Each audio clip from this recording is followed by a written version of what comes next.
Chapter 865. General Sahaba was in existence second only to Khan Sud in the Mongol Empire. 2 years ago, Sahaba's father died of illness, and he took over all military and political authority.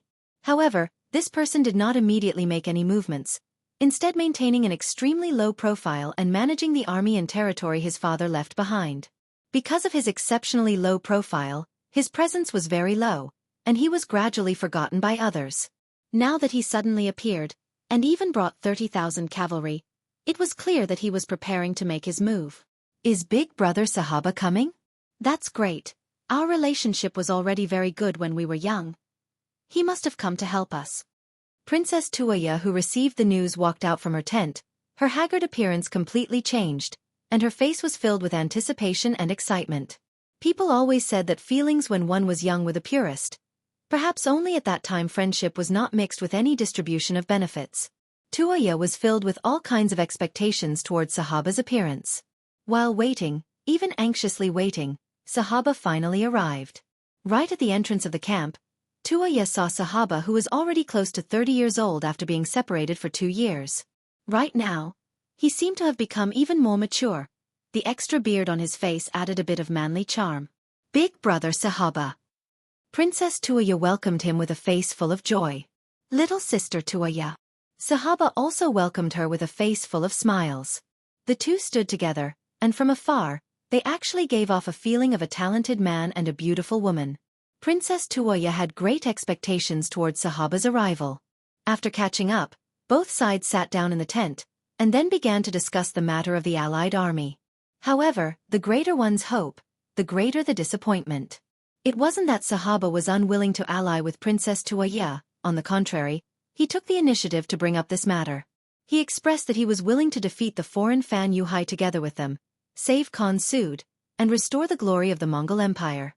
However, at the same time he also raised a request, and that was, if they wanted to send troops, there was a prerequisite, and that was that Tuaya must marry him. Sahaba finally revealed his fox's tale. According to what he said, he was still young, and his words had not reached the level where they carried enormous weight in the tribe. This request was also raised by the elders in his tribe. If he did not agree to their request, then he would not be able to ally with Tuaya, and would not be able to send troops to help them.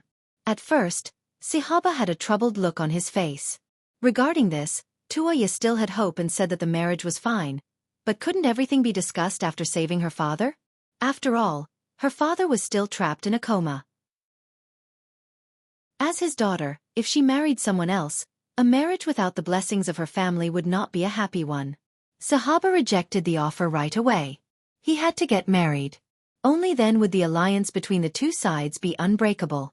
Not only that, but the military power of both sides would be handed over to him in the end. This would be a great advantage for him to command the army better and defeat Fan Yuhai. If it was just a marriage alliance, Tuaya still had a glimmer of hope in her heart. But now, the other party even wanted to get their hands on military power. Even a fool could see what was going on. Tuaya did not immediately agree. Instead, she expressed that she needed to think about it. That night, Tuaya had a discussion with Na Risong and General Bao Yin, and finally came to a conclusion. Sahaba and Fan Yuhai were the same. They were both ambitious people. Once they formed an alliance with them, it would be no different from asking a tiger for its skin. The nature of this peace talk had already changed. There was no need to continue. After coming to a conclusion, even though Tuaya was very disappointed, it could be said that one of her worries had been resolved. At least she knew one thing, and that was that in front of enormous benefits, nothing was reliable. No one would remain unchanged forever. Sahaba's appearance only gave her a deeper understanding of human nature. In the future, when she encountered things, she would have less hope and luck. That night, after making her decision, Tuaya slept very soundly. What she didn't know was that when she woke up the next morning, everything had changed. Just last night, General Bao Yin encountered an assassination attempt. His injuries were serious, and it was likely that he wouldn't live for long. Even more terrifying things had yet to come. Apart from the 5,000 cavalry under General Na Risong and the 5,000 cavalry under General Bao Yin, who was in a daze, the other 20,000 cavalry officers that belonged to them had all thrown their lot in with Sahaba. Perhaps in the eyes of the grassland men, they didn't have the tradition of listening to women. In comparison, Sahaba was clearly more reliable than Princess Tuoya. He was more of a trustworthy person. She ran into Bao Yin's tent like a madwoman and saw General Bao Yin lying on the bed with a pale face. Among all the generals, Bao Yin had the best personal relationship with Tuoya. He was also the person she trusted the most other than her father. But now, they were going to be separated by life and death forever. Tears flowed down Tuoya's eyes uncontrollably. Princess, don't cry anymore. He's already dead. It's just that Tengri might like me a little more. That's why they urgently summoned me. At this time, Bao Yin still forced a smile. He reached out and used all his strength to place a commander seal into Tuoya's hand. Princess, Bao Yin won't be able to accompany you in the future. I'll watch over you from the sky. You should do what you like. Don't force yourself. The grassland is still the world of men. Women should be protected. Bao Yin was dead. Before he died, he even said that he suspected that the assassin was sent by Sahaba. Otherwise, it was hard to believe that an assassin could pass through the heavily protected military camp and come to the core of the grassland to kill. Na Raizong had the same opinion. He was worried that he would be the next one to die, so he suggested to Tuoya that they should leave this place. He had 5,000 soldiers. Before Bao Yin died, he passed the military power to Tuoya, so he had another 5,000 soldiers. If they really wanted to charge out, it wasn't as if the 10,000 cavalry had no chance at all. Tuoya calmly rejected Na Raizong's idea of killing her way out. She did something unbelievable, and walked into Sahaba's tent alone. Tuoya didn't want to agree to the conditions of the peace talks. She wanted to lay her cards on the table. She didn't say who was responsible for Bao Yin's death. She only expressed that she was tired of this place and wanted to leave temporarily. After Sahaba and Fan Yuhai had a winner, she might consider marrying the winner. But now, she didn't want to be involved in this matter. If Sahaba didn't agree, she would bring 10,000 soldiers and charge out. If that happened, it would only result in a situation where both sides suffered losses. Tuoya's sudden change in attitude made Sahaba seem as if he didn't know her. But it had to be said that he wasn't prepared to fall out with her. Otherwise, he wouldn't have sent people to assassinate Bao Yin, but directly sent troops to control them. Tuoya won. Under the threat of her life, she successfully brought Narasong and 10,000 cavalrymen who were willing to follow her out of the great tent. Apart from taking away some necessities, she was forced to leave behind most of the things for the similarly ambitious Sahaba. The situation gradually became clear. Sahaba replaced Tuoya and became the person who would compete with Fan Yuhai for the right to decide the grassland. When the two heroes met, a great battle was unavoidable. At this time, Yang Qindong led the new army and the ferocious Tiger Regiment across the Yinma River and appeared at the edge of the battlefield. After the new army took down Tulu City, they quickly returned to the first city to rest and reorganize. Then, they replenished their manpower from the logistics division. After the organization was full, they followed Yang Qindong out of the first city. They passed through the Wandu city until they crossed the Yinma River and arrived at the main battlefield. Along with them was the ferocious Tiger Regiment led by Xiao Feng. Although there weren't many of them, only 2,000 of them, they were made up of the most elite members of the Cold Front. In terms of combat strength, they weren't inferior at all. They were also Yang Qindong's greatest reliance in this battle. If only based on the number of soldiers, Yang Qindong's forces were probably the smallest. Fan Yuhai's methods were brilliant and he was willing to offer great benefits. It didn't take long for him to unite more than 20 tribes of various sizes. The number of soldiers also increased from 35,000 to 120,000. Sahaba's many years of forbearance showed that this person was different. After he annexed Tuoya's 20,000 soldiers, he also reached an alliance agreement with some tribes of various sizes. In addition to the 30,000 soldiers he brought with him, the total number of soldiers reached 110,000. One was 120,000. The other was 110,000. Yang Qindong's new army and the ferocious Tiger Regiment were far from 30,000 soldiers. There was no doubt that they were the weakest. But who dared to look down on him? With the title of War God and the name of Longevity Heaven's Messenger, no one dared to look down on him. After the mercenary army crossed the Yinma River, they found a very spacious place and stopped. With such a place, he didn't have to worry about others sneaking up on him. Just as the military tent was set up, Tiger's Mane walked into the main tent with an excited face. When he saw young Chendong, he saluted and asked for battle. "Young master, when are we going to fight? Who are we going to fight first?" Ha! Looking at Tiger's Mane who walked into the tent, young Chendong smiled. Although Tiger's Mane had matured a lot after all these days of training, he was still a young man in his 20s. With a big battle before him, it was inevitable that he would act rashly. Young Chendong only smiled and didn't say anything. This made Tiger's Mane very anxious. "Young master, say something. Who are we going to fight first? When did I say we were going to fight?"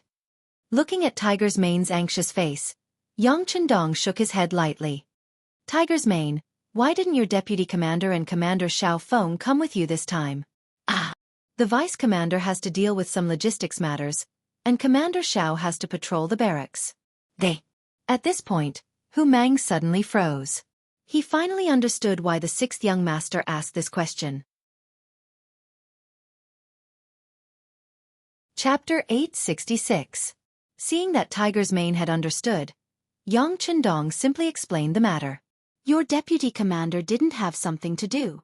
He saw something and probably tried to dissuade you, but you didn't listen. As for Xiao Feng, he probably told you to wait for the young master's call, right?" Young master. How did the young master know? Tiger's Mane was shocked. "It's not that I know everything, but they are all smart people. They can predict what they will do in advance. As for you, of course, you're not stupid. It's just that you feel that you are too close to me, so you don't have to worry about anything. Alright, you can go back. If there's anything you don't understand, ask your deputy commander and learn more." Yang Chendong waved his hand and reprimanded Tiger's Mane. Yang Si, who came out with the army, lightly patted Tiger's Mane and brought him out of the main tent with a confused expression. Tiger's Mane left the main tent and went to find the deputy commander. He finally realized how reckless his actions were. "Commander, since the sixth young master is here, we must fight. But now that Fan Yuhai and Sahaba are in the middle of a battle, why should we make a move now? Letting them exhaust their strength for a while will only be beneficial to us." Tiger's Mane's face couldn't help but turn red when he heard the deputy commander's words. He wanted to win more battles and prove himself, but who would have thought that the more he wanted to, the easier it was to make mistakes. He immediately admitted that his impulsive request to fight was wrong, and even asked the deputy commander to teach him if there were any problems in the future. Facing the popular person beside the sixth young master, the deputy commander was flattered. He immediately said that if there were any problems in the future, he would discuss it with the deputy commander. No matter what, the mercenaries stopped moving after they appeared beside the river of Water Horse. Scouts from all sides reported that they spent their days either eating, sleeping, or training. It was as if they really treated this place as their training ground. When the news reached Fan Yuhai's ears, his face darkened, but there was nothing he could do. Fan Yuhai knew better than anyone how big of a threat Yang Chendong was. If there was one person in the world that he didn't want to fight, it would be Yang Chendong. It was just that fate made fools of people. Wherever he appeared, this person would appear. It was as if this person was born to go against him. Even though Yang Chengwang's cavalry was less than 30,000, Fan Yuhai had never underestimated them. In his eyes, this army was even stronger than Sahaba's 110,000 men. However, even though he knew this, he couldn't attack Yang Chendong right now. Fan Yuhai had no confidence in defeating Yang Chendong. 120,000 cavalrymen seemed to be on a grand scale, as if there was nothing they couldn't do. However, how many of them were actually just a motley crew? How many of them were disloyal to him? With such an army, it was easy to win a battle. Everyone would swarm forward and share the fruits of victory. However, if they lost the battle, the morale of the army would be greatly affected. If things went wrong, the army's morale would fall apart. At that time, not to mention conquering the grasslands, whether or not they could even leave this place alive would be another matter. Even though he knew that such a result was very likely to happen, if he still sent out his troops, then he wouldn't be the famous General Fan Yuhai, but a stupid pig. Forget it. I'll let you enjoy for a few days. Once I defeat Sahaba and unify the entire northern desert grasslands, it won't be too late to fight you then. Men, keep a close eye on the movements of the mercenaries. Report to me immediately if anything happens. In the end, Fan Yuhai still didn't make any preparations to fight Yang Chendong. Sahaba also made the same decision as Fan Yuhai. This person had long heard of the war god's name and knew that he wasn't easy to deal with. In the face of a great enemy, he naturally wouldn't be distracted. Not only did he not provoke the mercenaries, but he also sent people to meet Yang Chendong with generous gifts. It was as if the two sides would work together to eliminate Fan Yuhai first, and then they would share the Mongolian tribe in the north equally. Sahaba had a good plan. Who knew that Yang Chendong was so easy to get along with? You want to borrow his power to eliminate Fan Yuhai and then deal with the mercenaries? You're dreaming too much. Yang Chendong, who was very clear about this matter, handed the matter of the alliance to Deputy Commander Shi Bi. He believed that this person would understand his intentions. It was better to pretend to be polite first. As for whether they really wanted to form an alliance, it was not impossible. Everything would depend on the outcome of the battle. However, before the situation was settled, he wouldn't casually participate in the battle. With such an opportunity to exhaust the enemy, he wouldn't foolishly make a move. As for whether or not someone would make a move against him, if there really was someone who didn't want to live, then he might as well give it a try. He would definitely make that person regret it for the rest of his life. The Northern Desert Mongol War didn't stop because of the arrival of the mercenaries. On the contrary, it became more intense. Neither Fan Yuhai nor Sahaba could understand Yang Chendong's thoughts. They just wanted to end the battle quickly, finish the battle as soon as possible. After a victor was decided, then they could deal with the mercenaries who were eyeing them covetously. Under such pressure, the 200,000 cavalry fought on the grasslands for more than a month, from the beginning of summer to the middle of summer. Many areas that were originally rich with water and grass were dyed red with blood. In just a month, the number of dead and injured grassland cavalry had reached more than 100,000. More than 30 tribal leaders were either killed on the battlefield or their subordinates were all killed. They became a commander without an army, a civilian. After more than a month, Fan Yuhai only had 40,000 cavalry left. Sahaba had 35,000 cavalry. The final battle was about to begin. In the deputy commander's tent of the mercenaries, the messengers sent by Sahaba were making all kinds of promises. There was only one thing they wanted, and that was in the upcoming battle. They hoped the mercenaries could help. Once Fan Yuhai was defeated, they could divide the grasslands equally. This wasn't the first time they had made such a request. But this time, the messengers sent by Sahaba had undoubtedly put in a lot of effort. They actually took out a detailed map of the northern desert Mongol tribes and marked out the details of dividing the grasslands equally. Among them, there were indeed some good locations that were allocated to the mercenaries. The sincerity of the messengers seemed to have moved the deputy commander. He showed a very greedy look and said, "These and those places are really for us?" The messengers looked at the messengers and calmed him down. He wasn't afraid of greed, but he was afraid that the messengers didn't ask for anything. Now that there was a need, the following matters would be easier to negotiate. Yes, since our general said so, then these places will be given to you after defeating Fan Yuhai. Good, good. Let me report to the war god. He will give us an answer later. She kept nodding her head. Before she left, she took a few more glances at that piece of land with a reluctant look on her face. Not long after, Sahaba appeared in the main tent. When he arrived, Yang Chendong looked up from his book. Deputy Commander Sahaba, do you think it's time for us to attack? Yes. Sahaba stood straight and replied. I think that in the current situation, if we don't attack, both Fan Yuhai and Sahaba will have some misgivings. In the upcoming battle, they probably won't use their full strength. Now it seems that their strength has been weakened quite a bit, but after our scouts' investigation, not all of the 200,000 Mongolian soldiers died on the battlefield. Most of them retreated because they couldn't see the situation clearly. Yang Chendong looked up and frowned. Continue. Yes. Shibi continued. In other words, the Mongol tribes in the north of the desert still have some fighting power. Once one of them becomes the final winner, it's very likely that more people will defect and join them if they call for help. If that really happens, even if we want to become enemies with them, it will be much more difficult. This is not in our interest. But if we can directly determine the victor through this battle, or even if we can inform both sides, we can avoid this situation to the greatest extent. Feeling the need to explain the situation in detail, Shirby continued, If we become the final winner, even if the Mongolian tribes in the north of the desert are dissatisfied, they won't be able to gather in a short period of time without someone to carry the burden. This will create time for us to defeat them one by one. At that time, we can pull in one group and fight another group. With a group watching from the sidelines, the problem here will be solved. Good. Yang Chundong slapped the armrest of the chair and stood up. Very good. Looks like Vice Commander Sahaba already has a plan in mind. That's very good. How about this? Tell me the details of the situation. If we agree to Sahaba's request and join forces with them, we can guarantee that we can deal a heavy blow to both sides and dominate. Yes, then Sahaba will tell the sixth young master. The plan is still not fully developed. If there are any parts that are not suitable, I hope the sixth young master can give me some pointers. Sahaba's face was also filled with excitement. No matter how good the idea was, it had to be approved before it could be realized. Now that Yang Chundong had said so, the success rate of this matter was undoubtedly higher.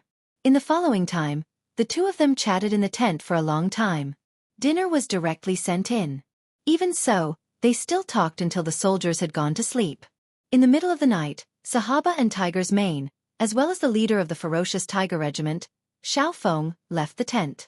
Although it was already very late, the faces of the three officers were filled with excitement. It was obvious that this meeting was very successful, achieving their long-cherished wish.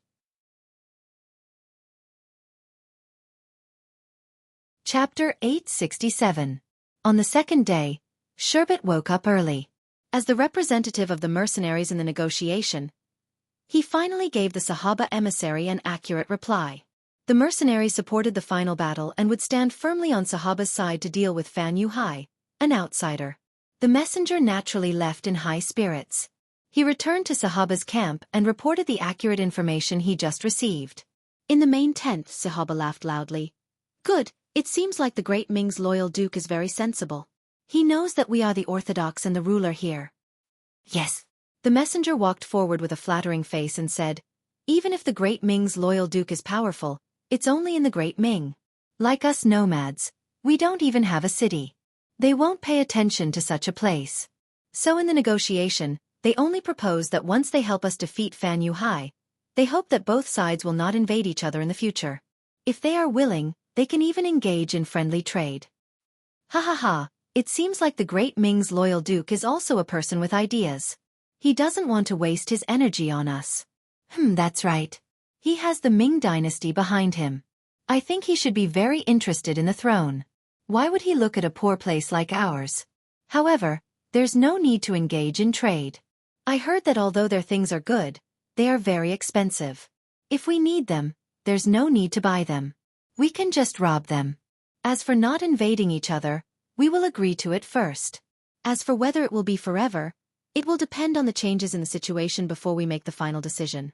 Oh, I wonder what the general means. The messenger seemed to not understand, but he also seemed to have understood. However, at this moment, in order to flatter, he pretended to ask for advice. The situation is always changing. If the great Ming's messenger comes and is willing to give us more things, then we might as well join hands with them to deal with this loyal duke. You have to know that the Han people have a saying that there are no eternal friends and no eternal enemies. There are only eternal benefits. Ha! Sahaba laughed happily at his own cleverness. The messenger on the side said in an exaggerated manner, "Brilliant, truly brilliant. General, you are young and promising. With your leadership in the future, our Mongol tribe in the north of the desert will become stronger. It is not impossible for us to recover the glory of Genghis Khan." Ha ha ha ha ha. Sahaba, who was in a good mood, couldn't stop laughing. Then he seemed to have thought of something and said, "If you want to truly unify the Mongol tribes in the north of the desert, you have to be a member of the Golden Family. Otherwise, no one will acknowledge you in their hearts. By the way, is there any news about the search for Princess Tuoya?" "Not yet. I'm just afraid that even if we find her, she won't easily bow down to us." The emissary shook his head and said, "Once Fan Yuhai is defeated and the Duke of Loyalty is chased away, there will only be a featherless Kagan left. He won't be able to pose any threat. Even if he can survive this final battle, whether he can survive or not is another matter. At that time, Princess Tuoya will no longer have a father, and many things will not be up to her to decide. Humph. At this moment, Sahaba had gradually revealed his foxtail and revealed his ambitions. Previously, when he allowed Tuaya to leave, it was not because he was afraid of her, but because he was not strong enough. If he fell out at that time, some people would inevitably think that he was too domineering, and would not join hands with him. However, once he defeated Fan Yuhai and grasped the general situation, he would not have so many misgivings when doing certain things. How about this? Send out some people. You must find Princess Tuaya's location. Yes, General, this subordinate understands. The emissary nodded and quickly left. There was no one else in the tent, and Sahaba's face was gloomy. Duke of Loyalty. Oh, Duke of Loyalty, you're willing to send troops to help me so easily. This is the strength of your Han people, but also your weakness. This time, I'll teach you how to be a person. Ha ha ha. It was no wonder that Sahaba was so excited. In the eyes of the Mongol people, the Han people were people with a broad mind. Especially those who had the ability to become kings or emperors. Their Han people's Confucianism emphasized on having a broad mind, accepting all rivers into the sea, and helping the world and people. They preferred to provide help in times of need, as if only by doing so could they show their wisdom and greatness. This was both a strength and a weakness. Just like the Mongols of the past, when they were weak, they would ask for help from the Han people. As long as they put on a pitiful look, and said a few words of flattery and worship, they would receive a lot of help. Once they became strong, it would be time for them to point their troops at the Han people. If they won, it would be a good thing, but even if they lost, it was not a big deal. At most, they would just lower their heads and admit their mistakes. After all, this was what their ancestors did, and it was not shameful. Clearly, this Duke of Loyalty had such an impression in Sahaba's heart. As for whether Yang Chendong would play any tricks, Sahaba did not think otherwise. The promises of the Han people were still very reassuring. Presumably, this Duke of Loyalty was a person with big plans, and would not go back on his words. Of course, Yang Chendong would not go back on his words. Since he had promised Sahaba that he would send troops, he would definitely send troops.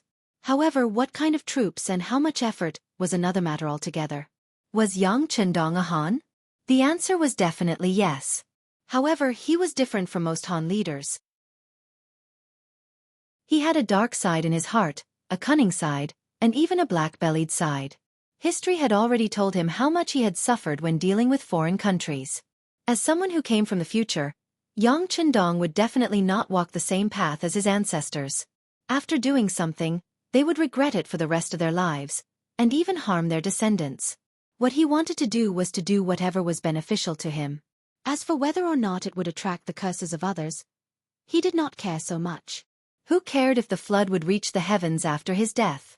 What he wanted to do now was to lay down a solid and unshakable foundation for the Han people.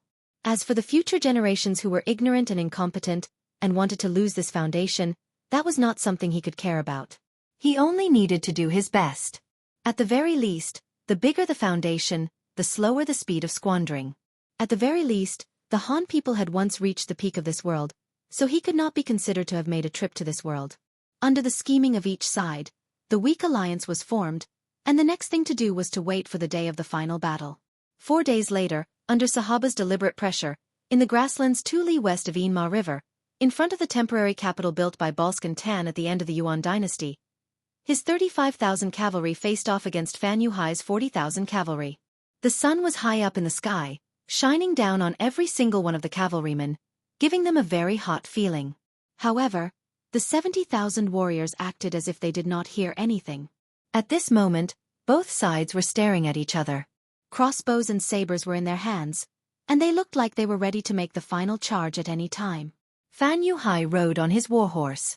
Clad in full armor, he narrowed his eyes at the ferocious Sahaba. He did not know why, but he had a very bad feeling. Logically speaking, he had 5,000 more cavalrymen than the other side, and he should be more confident in himself. However, looking at the other side, Sahaba's face was clearly calm and composed. This was not the kind of confidence that was faked, but true confidence. Just based on this, the other side should have something to rely on. Could it be that he has invited another Mongol tribe to help him? Fan Yuhai thought so in his heart, but soon he shook his head.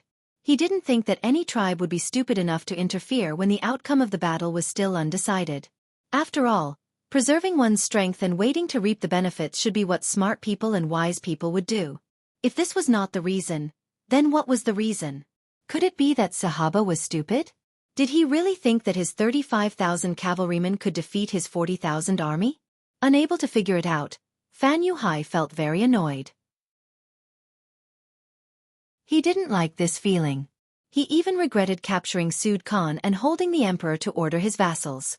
Originally, he thought that this was a chance for him to control the Mongolian tribe in the north of the desert. Who would have thought that Suda would pretend to take medicine and deceive him? Then, Tuoya learned the truth and escaped. Finally, a reckless and difficult Sahaba jumped out. This person was like a cockroach. His vitality was extremely tenacious, and he liked to charge forward. In the face of absolute strength, many of Fan Yuhai's schemes could not be executed. Everything was so unsatisfactory, and in the end, it had reached the point where he had to fight with Sahaba. This caused Fan Yuhai to feel extremely annoyed. Fan Yuhai was more skilled in scheming and studying people's hearts. He hid behind the scenes and played tricks while others fought and killed in front of him. But now, he was forced to the front line, and it was a decisive battle. This was not what he was good at. Fortunately, Fan Yuhai still had a trump card, such as Sud Khan in his hands. This hostage was only useful on the battlefield. Now that the decisive battle was about to begin, it was time to push him out. Men, summon the Khan. Fan Yuhai's voice came out clearly from his mouth. Yes. General Zhang Meng replied and turned to leave. In a short while, Sud Khan rode onto the battlefield under the watchful eyes of the crowd. Suda's gunshot wound had long since healed. After all, it wasn't a serious injury, and the bullet didn't hit his body. If it wasn't for Fan Yuhai's tricks, he could have even stood up and led the entire tribe, looking for an opportunity to rise again.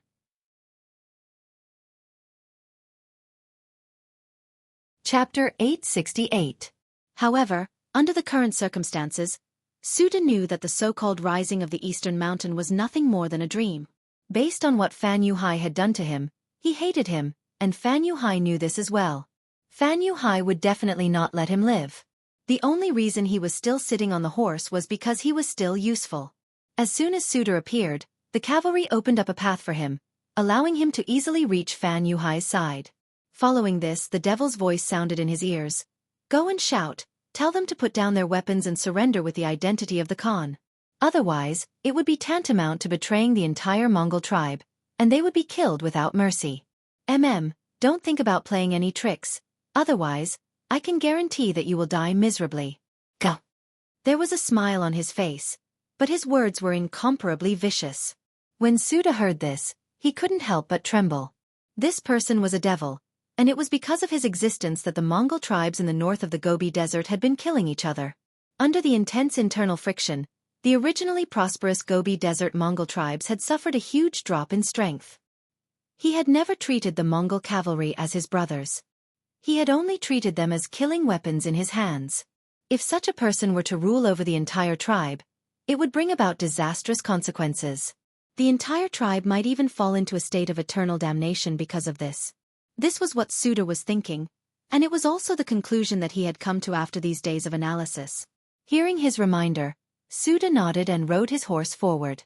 He stopped about 40 meters away from Zhao Hai. At this position, Suda could even feel a few crossbows pointing at him. If he dared to charge forward, he would immediately become a porcupine. Suda would not do such a risky thing. He did not think that he would be safe just because he had escaped to Sahaba's side. Sahaba was also a hungry wolf, and if there was a chance, he would also viciously take a bite out of him. Suda stopped his horse and looked up at the grassland sky. For some reason at this moment, he felt that the sky was so blue, so clear and so beautiful. However, all of this beauty was about to leave him. In his heart, he knew that this might be the last time he saw the blue sky of Mongolia. Longevity heaven. Wait for me. Your believer is coming for you. Suda, who was looking up, suddenly seemed to have changed into a different person. His fatigued look had completely disappeared, and his eyes shone brightly as he looked at the tens of thousands of Mongolian cavalrymen. Suddenly he shouted out, "Warriors, you are the pride of our Mongolian tribe, and you are the future of our tribe. Now, as the Khan, I order you for the last time. Kill this devil behind me who is eyeing our foundation. Kill Fan Yuhai and avenge your dead brothers and loved ones. Kill. Ah! Suitor, who had just raised his arm, suddenly felt his back tighten. Then, a few more arrows landed on his body at the same time. Due to the arrows, his strength was rapidly draining away. Is it finally going to end? Suitor asked himself, but there was no pain on his face. Instead, there was a slight smile on his face. It was a smile of someone who had completely let go of everything and was completely relaxed. His life was finally coming to an end. But at the last moment, he exposed Fan Yuhai's wild ambition. It could be considered as his last contribution to the Mongolian tribe in the north of the Gobi Desert. He did not lose his dignity as a Khan. Longevity heaven. I'm coming. The Khan of the Mongolian tribe of Gobi had his life ended just like that. It also marked the end of an era. Suitor was dead, and one of the arrows was from Fan Yuhai, who was 40 meters behind him. He did not expect that this old man would be so fearless of death. He dared to say such words at the end. These words had greatly shaken the morale of his troops, and could cause him to fall into eternal damnation. On the other side of the camp, Sahaba was laughing so hard that he could not close his mouth. Originally, he was still thinking about how to deal with Suitor after this victory. He would definitely not allow such a person to step on his head, so killing this person was something that had to be done. The difficult part was how to kill him silently, and not have anything to do with him. For this, he had given orders to many of his generals to do it secretly. Now, he did not need to think about it anymore. Fan Yuhai had done what he wanted to do the most for him. Now, he just needed to use this momentum to take the initiative to send out his troops. Warriors of the grasslands, you've all heard the Khan's final words. This Fan Yuhai is a foreign race, and his existence is a disaster for our tribe. Now, the Khan has used his life to tell us the truth. Now, let's kill this demon together. Kill! Kill! The 35,000 Mongol cavalry all roared out, and the vanguard of the 10,000 cavalry charged towards Fan Yuhai's army. Dust flew into the air, and the final battle had begun. Fan Yuhai's face was ashen. The development of the situation was completely out of his expectations. Suitor's appearance made him feel like he had smashed his own foot with a rock. But now that things had come to this, there was no point in saying anything. At this moment, he raised the saber in his hand and pointed it forward, shouting, "Brothers, let's kill together. We have more people than them. As long as we win this battle, everyone will enjoy endless glory and wealth. Here, I swear to everlasting heaven that I will never let you down." Kill! General Lu Duo took this opportunity to shout, and led the 10,000 vanguard cavalry who had already disobeyed Shangda Khan to charge forward. Fan Yuhai swore a deadly oath, and barely managed to stabilize the morale of his troops. But he knew that this was far from enough. After all, Suitor's identity was there. After being the Khan for so many years, his influence on the entire tribe must be huge. But it did not matter. As long as he could defeat Sahaba and use facts to prove everything, there was still a chance for him to turn the tables. 20,000 cavalrymen clashed on the vast grasslands. Sabers and spears clashed. Drums sounded like thunder. The cavalrymen surged on the battlefield, and the smell of blood filled the air. Sahaba watched as the 10,000 cavalrymen charged into the formation but did not gain any advantage. He could not help but ask the messenger beside him anxiously, "Didn't you say that the Duke of Loyalty agreed to work with us? Why haven't we seen them yet?" This. The messenger was sweating profusely. He did not know how to explain himself. "Humph! Don't tell me they were scared away." Sahaba scolded angrily. "Oh no, they have sent more troops." At this moment, a general shout attracted Sahaba's attention. As expected, Fan Yuhai had increased the number of troops again. Perhaps Fan Yuhai also knew where their advantage lay. It was precisely the additional 5,000 cavalrymen. Based on this alone, they could completely use this advantage to completely defeat Sahaba. Only by doing so could they eliminate the negative effects of Suda's words before his death. "We will send more troops too. Then immediately send someone to contact the Duke of Loyalty." What are they doing? At this point, Sahaba had no other choice. He could only accompany Fan Yuhai in sending more troops. But he did not forget to ask for Yang Qindong's help. This was his trump card. With the agreement of both sides, another 10,000 soldiers were sent into the battlefield. It was said that more than 10,000 soldiers were boundless. At this moment, 40,000 cavalrymen were fighting together. The scene was spectacular. It was fortunate that this was the grassland, the source of the earth was vast. Otherwise, even if these people stood there without moving, they would not be able to stand on any ordinary terrain. The sound of fighting continued. Every moment, there would be a grassland warrior falling off his horse. Every second, there would be a life lost. Human life was precious, but sometimes, it was also fragile. Just like in war, human life was always the most worthless existence. A general success was built on the death of 10,000 soldiers. Often, a victory was built on the blood and lives of countless people. It was so tragic.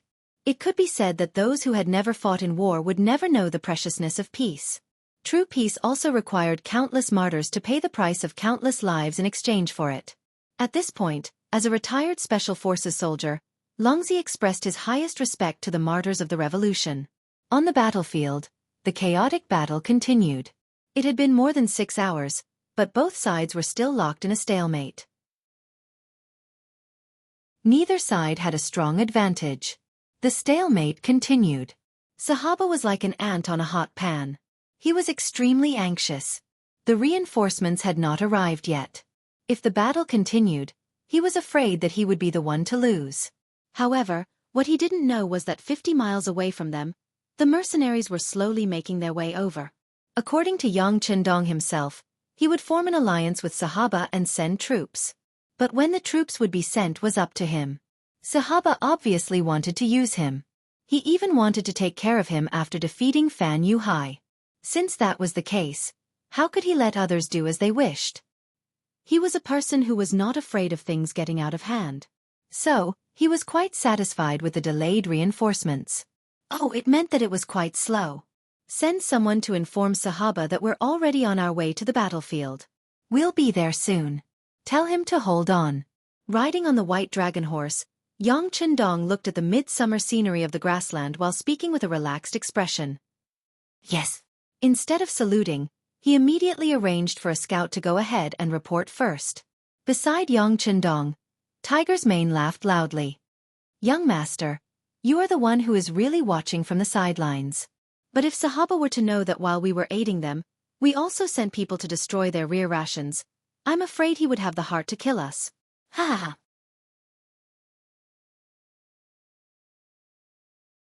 Chapter 869. That's right, just now, the new direct subordinate regiment was sent out. Their target was the supply base behind Sahaba. Once they occupied that place and the news spread, the military camp would definitely be shaken. One could only imagine what kind of expression Sahaba would have. You can't blame the young master for being ruthless. They were the ones who targeted me first. Do they think it's that easy to hire us mercenaries? How can I not get some interest? Yang Chendong said leisurely as he rode on his horse. When the corps officers of the new army heard this, their hearts trembled. In the future, no one should ever think of messing with the 6th young master. Otherwise, the consequences would be very dire. Of course, they were also glad that they were the 6th young master's men and not his enemies.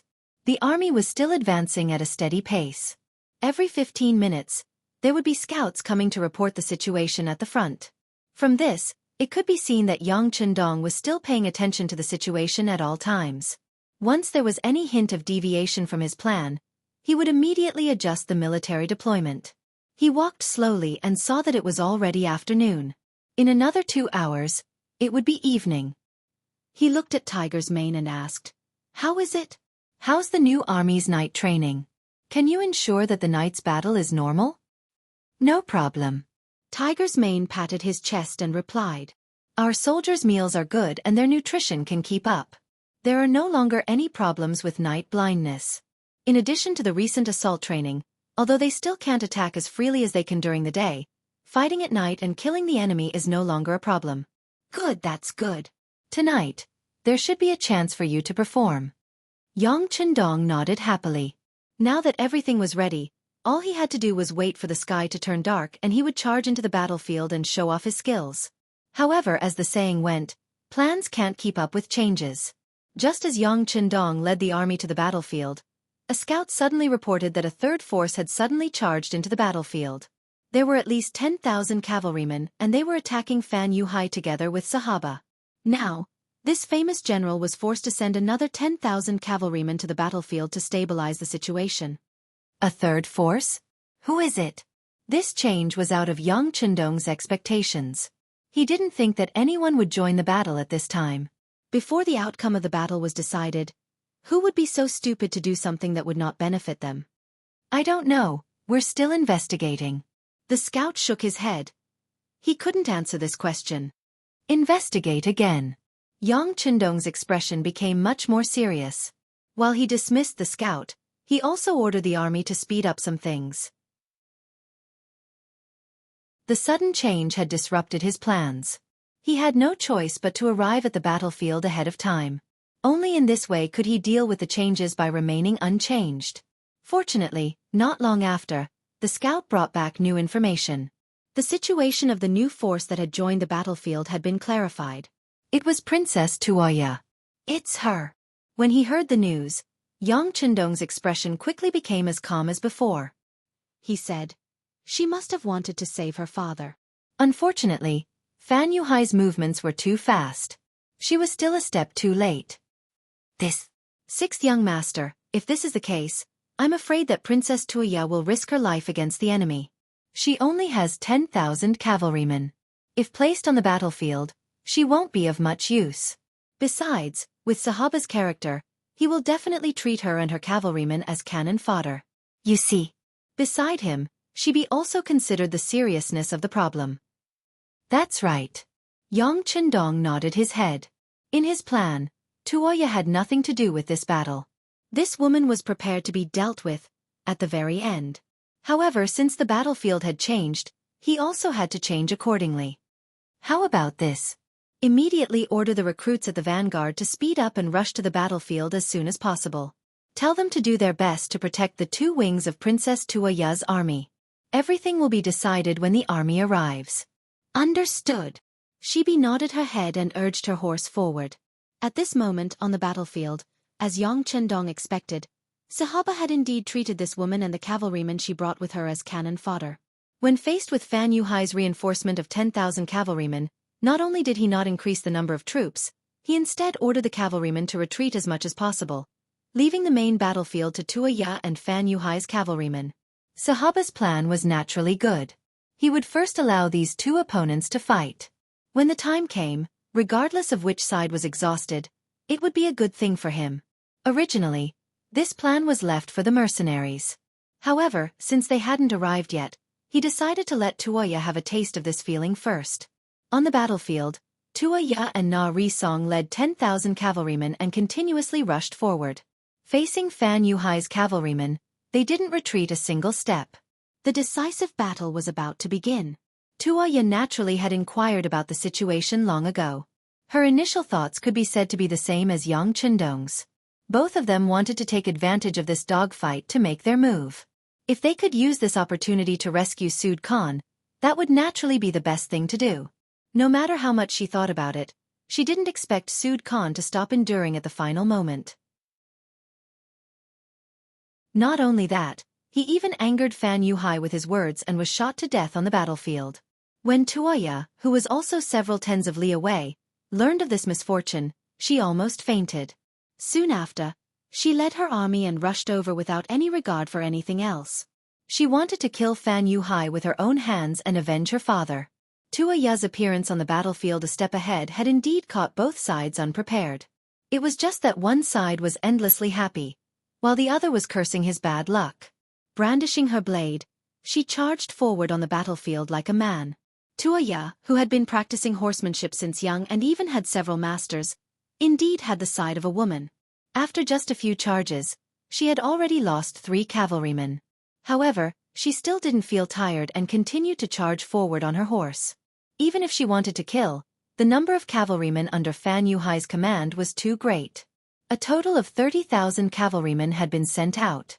Even if there were some casualties, the remaining number wasn't something Tuoya could compare to. Coupled with Sahaba's intentional retreat, Tuoya's army was already very close to being surrounded. Princess, that son of Ab*tch Sahaba, has retreated his army behind us. We are about to be surrounded. Na Ri Song brandished his blade and cut down another cavalryman. He then came to Tuoya's side and spoke with a slightly nervous tone. It's fine. In this matter, we have the same goal as Sahaba. As long as we are really in danger, he will definitely save us. He only wants to exhaust us, not eliminate us. So tell the brothers to just charge forward. Tuoya's face didn't reveal the slightest bit of fear. At this moment, the hatred for her father's death had already filled her heart. She even had the will to die and only thought of killing Fan Yuhai. She didn't care about anything else. Tuoya had already gone crazy. Na Ri Song could only shake his head and smile bitterly when facing such a princess. He then said to the bodyguards beside him, "No matter what, we have to protect the princess's safety. If it really doesn't work, we will kill our way out." Understood. The other bodyguards nodded in agreement. They then guarded Tuoya's left and right so that she wouldn't be disturbed and wouldn't have to worry about the safety of the flanks. Even though the protection was already very thorough, Tuoya's army still started to suffer large-scale casualties in the face of Fan Yuhai's army that was at least twice their size. When the military strength was inferior and the combat strength was equal, the side with more people would usually have the advantage. Charge! Just as Na Ri Song was about to consider whether or not they should retreat and forcefully leave with Princess Tuoya, another cavalry troop appeared not far away. Looking from afar, their uniform military green uniforms were like a green sea as they charged toward the center of the battlefield. The first batch of mercenary reinforcements finally appeared. The one leading the troop was the new army's division commander, Lu Zhua. All of the 6,100 men under him moved out and rushed over. The first lineup was the new army division. This was Yang Qindong's idea. He didn't want Sahaba to see through his real situation. The first army to be sent out was also the weakest. The new army division appeared. They didn't adopt the strategy of fighting at the tip of the arrow. Instead, they maintained a cavalry formation with 400 men in a battalion. They scattered the cavalry that Fan Yuhai had arranged on the periphery and rushed into the formation, arriving at Princess Tuoya's side. Then, the army slowed down and maintained contact with each other, protecting the princess's safety. It's the mercenaries. When he saw these special military uniforms, Na Ri Song recognized their identity. But what he didn't expect was that they actually came to protect the princess. When he saw that apart from the front, the left and right wings as well as the back, there were organized mercenary cavalry troops protecting them, he couldn't help but let out a long sigh of relief. Naturally, Princess Tuoya also noticed the newcomers. At first, she still held her blade horizontally in front of her, assuming a defensive stance. From a certain perspective, she and Yang Qindong were still enemies. Who knew if they would attack her when they appeared? The battle situation changed once again. When Fan Yuhai saw this from the rear, his expression became even more unsightly. Originally, he was still very confident in dealing with Sahaba alone. Even if Princess Tuoya's 10,000 men were added, he still wouldn't be afraid. After all, this kind of allied army wasn't united, so there was a chance to break them down one by one. But now, the sudden appearance of the mercenary army made him feel an enormous pressure. Others didn't know about the strength of the mercenary army, but he had experienced it a long time ago. He was a witness to the destruction of Jianghu. It was also at that time that he became an orphan and began to wander the world. Now that his old enemy was in front of him, Fan Yuhai really wanted to fight to his heart's content and avenge the enmity of that day. But in the end, reason won over impulse. He didn't have the confidence to fight 1 against 3. Pass down the order. Slowly retreat. Do your best to leave the battlefield and look for an opportunity to fight again.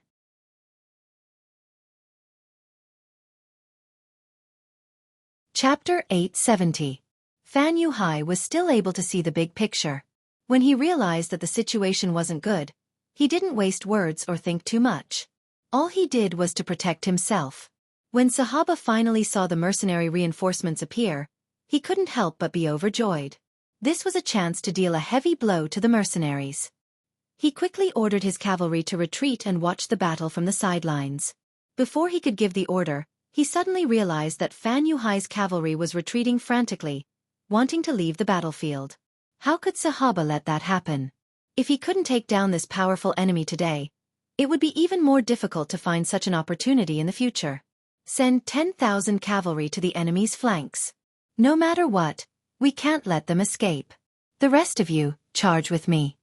Sahaba finally made the decision to charge with the entire army. In his eyes, the mercenaries and Tuoya were far less of a threat than Fan Yuhai. Sahaba's entire army moved out. The cavalry that had just retreated once again charged onto the battlefield. They attacked together with Tuoya and the mercenaries, chasing after Fan Yuhai's army for a long time. With the three parties joining forces, the pressure on Fan Yuhai's army, which originally had a slight advantage, increased greatly. Their military strength was inferior, and their morale was inferior. The control of the battlefield quickly changed hands. From the initial planned retreat, it became a real retreat. Hold on, hold on. Fan Yuhai saw the sudden change in the situation. Facing the pressure of the three parties, he knew that he would definitely lose if the battle continued. He had no choice but to shout in a futile attempt to stabilize the situation. At the same time, he called for Zhang Meng and Lu Duo to discuss the matter of breaking out of the encirclement. We can't. The battlefield is extremely disadvantageous for us. The morale of the soldiers has been shaken. If we continue fighting, we will definitely lose. We have to break out of the encirclement before they reach us. After calling for the two generals, Fan Yuhai immediately announced his decision. All right, we will break out of the encirclement. Although they were unwilling, they no longer had the right to choose. Fortunately, they had been prepared for this. The 5,000 cavalry that Fan Yuhai had with him from the beginning had been used as a backup. Now was the time to put them to use. Under the lead of the two generals, Zhang Meng and Lu Duo, the 5,000 cavalrymen once again began to flee. Once upon a time, Fan Yuhai had relied on these people to successfully slip away from the eyes of the mercenaries. When 2 small countries were destroyed and the alliance of 3 small countries was defeated, he was still unharmed. Unfortunately, this time, they were facing the grassland cavalry that was determined to kill them.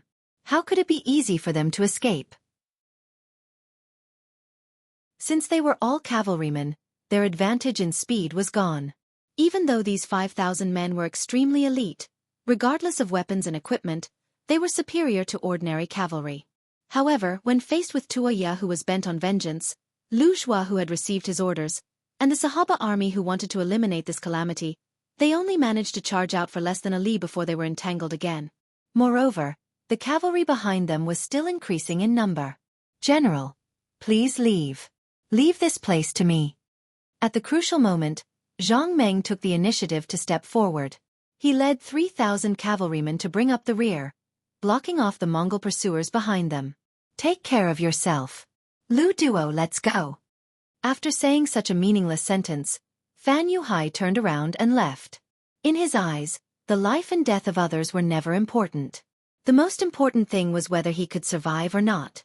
Zhang Meng stayed behind, using his body to block off the 3 armies. He used his flesh and blood to build a great wall, fighting to the death without retreating an inch. He created layers of obstacles for the 3 armies, angering Tuoya so much that she screamed crazily. However, there was still no trace of him. Even though the recruits trained hard, most of the soldiers lacked battle experience. Facing Zhang Meng and his elites, they could not exert much strength. This scene was seen by Sahaba who was following behind them. It was said that the mercenaries were strong, good at fighting, and had excellent equipment. Especially their commander, Duke Zhongdan, who was well versed in the art of war. It was difficult for him to lose. However, when he saw it for himself, Sahaba's heart was completely at ease. He did not know about the others, but at the very least, the strength of the mercenaries in front of him was very ordinary. There was still a large gap between their strength and his estimation. If that's the strength of the mercenaries, then it's not a big deal? Men, gather the prisoners on the battlefield. We need to strengthen ourselves. General, aren't we going to give chase? One of the Kiliarchs asked with a perplexed expression. Chase my ass. There's no chance now.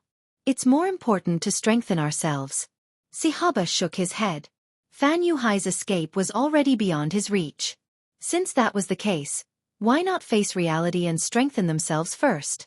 With the order given, Sahaba's army stopped chasing and started to surround the Mongol cavalry that Fan Yuhai had left behind. With the pressure in front of him reduced, Zhang Meng had finally completed his mission and created enough time for Fan Yuhai to leave. However, after a bitter battle, he did not have many soldiers by his side.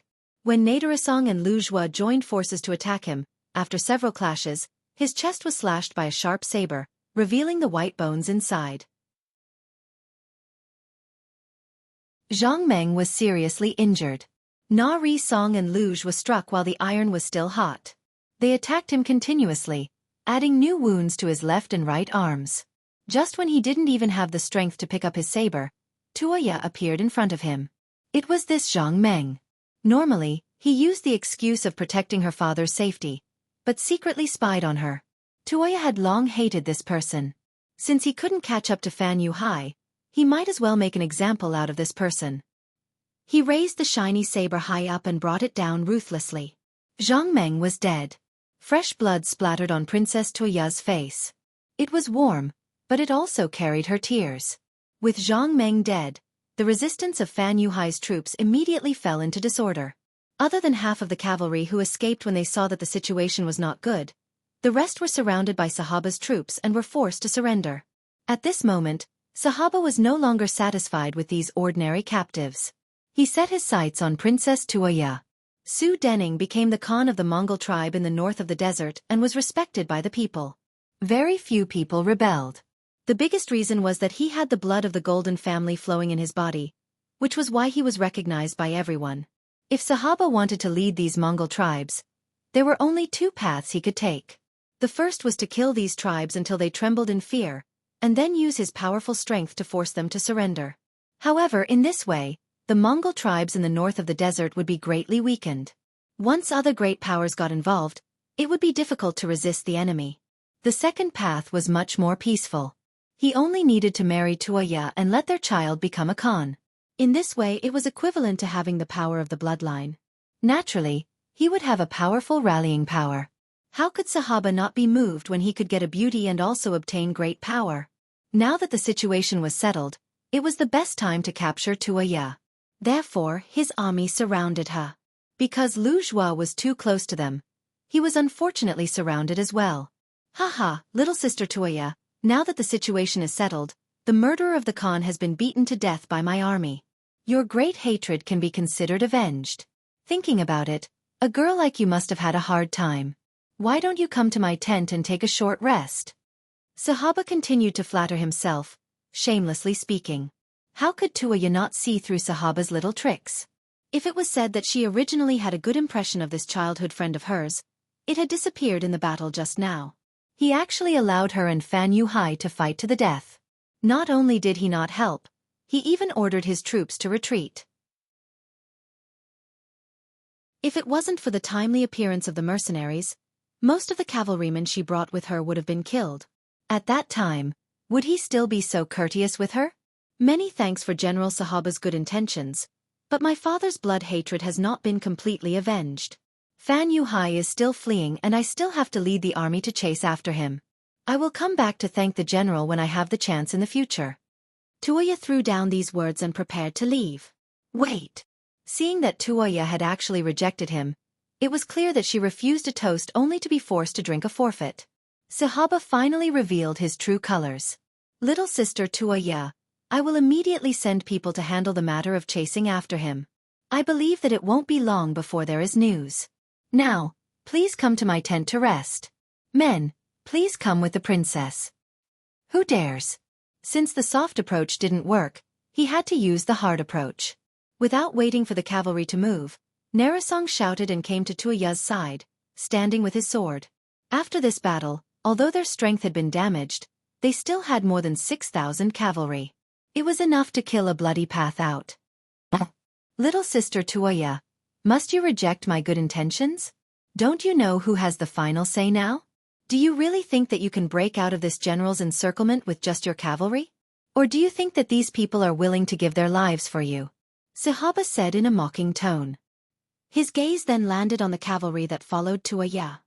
I don't care what you have done before, but now, I want to take the princess as my wife. As long as you don't stop me, no one will do anything to you. Think about it. You are just ordinary soldiers. Is it worth it to give up your lives for a fallen person? Su Khan is already dead. Who can see your loyalty? Sahaba did indeed have some ability. He knew the importance of people's hearts. At this moment, when he suddenly said such words, the situation suddenly changed. The cavalry that was brought by Tua Ya and Narisong all had complicated expressions.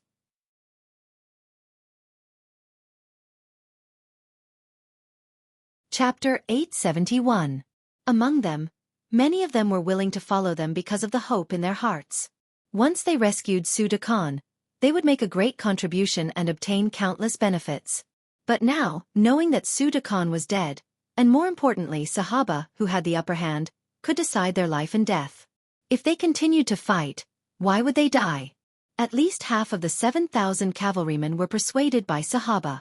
When Na Raizong saw this change, he sighed.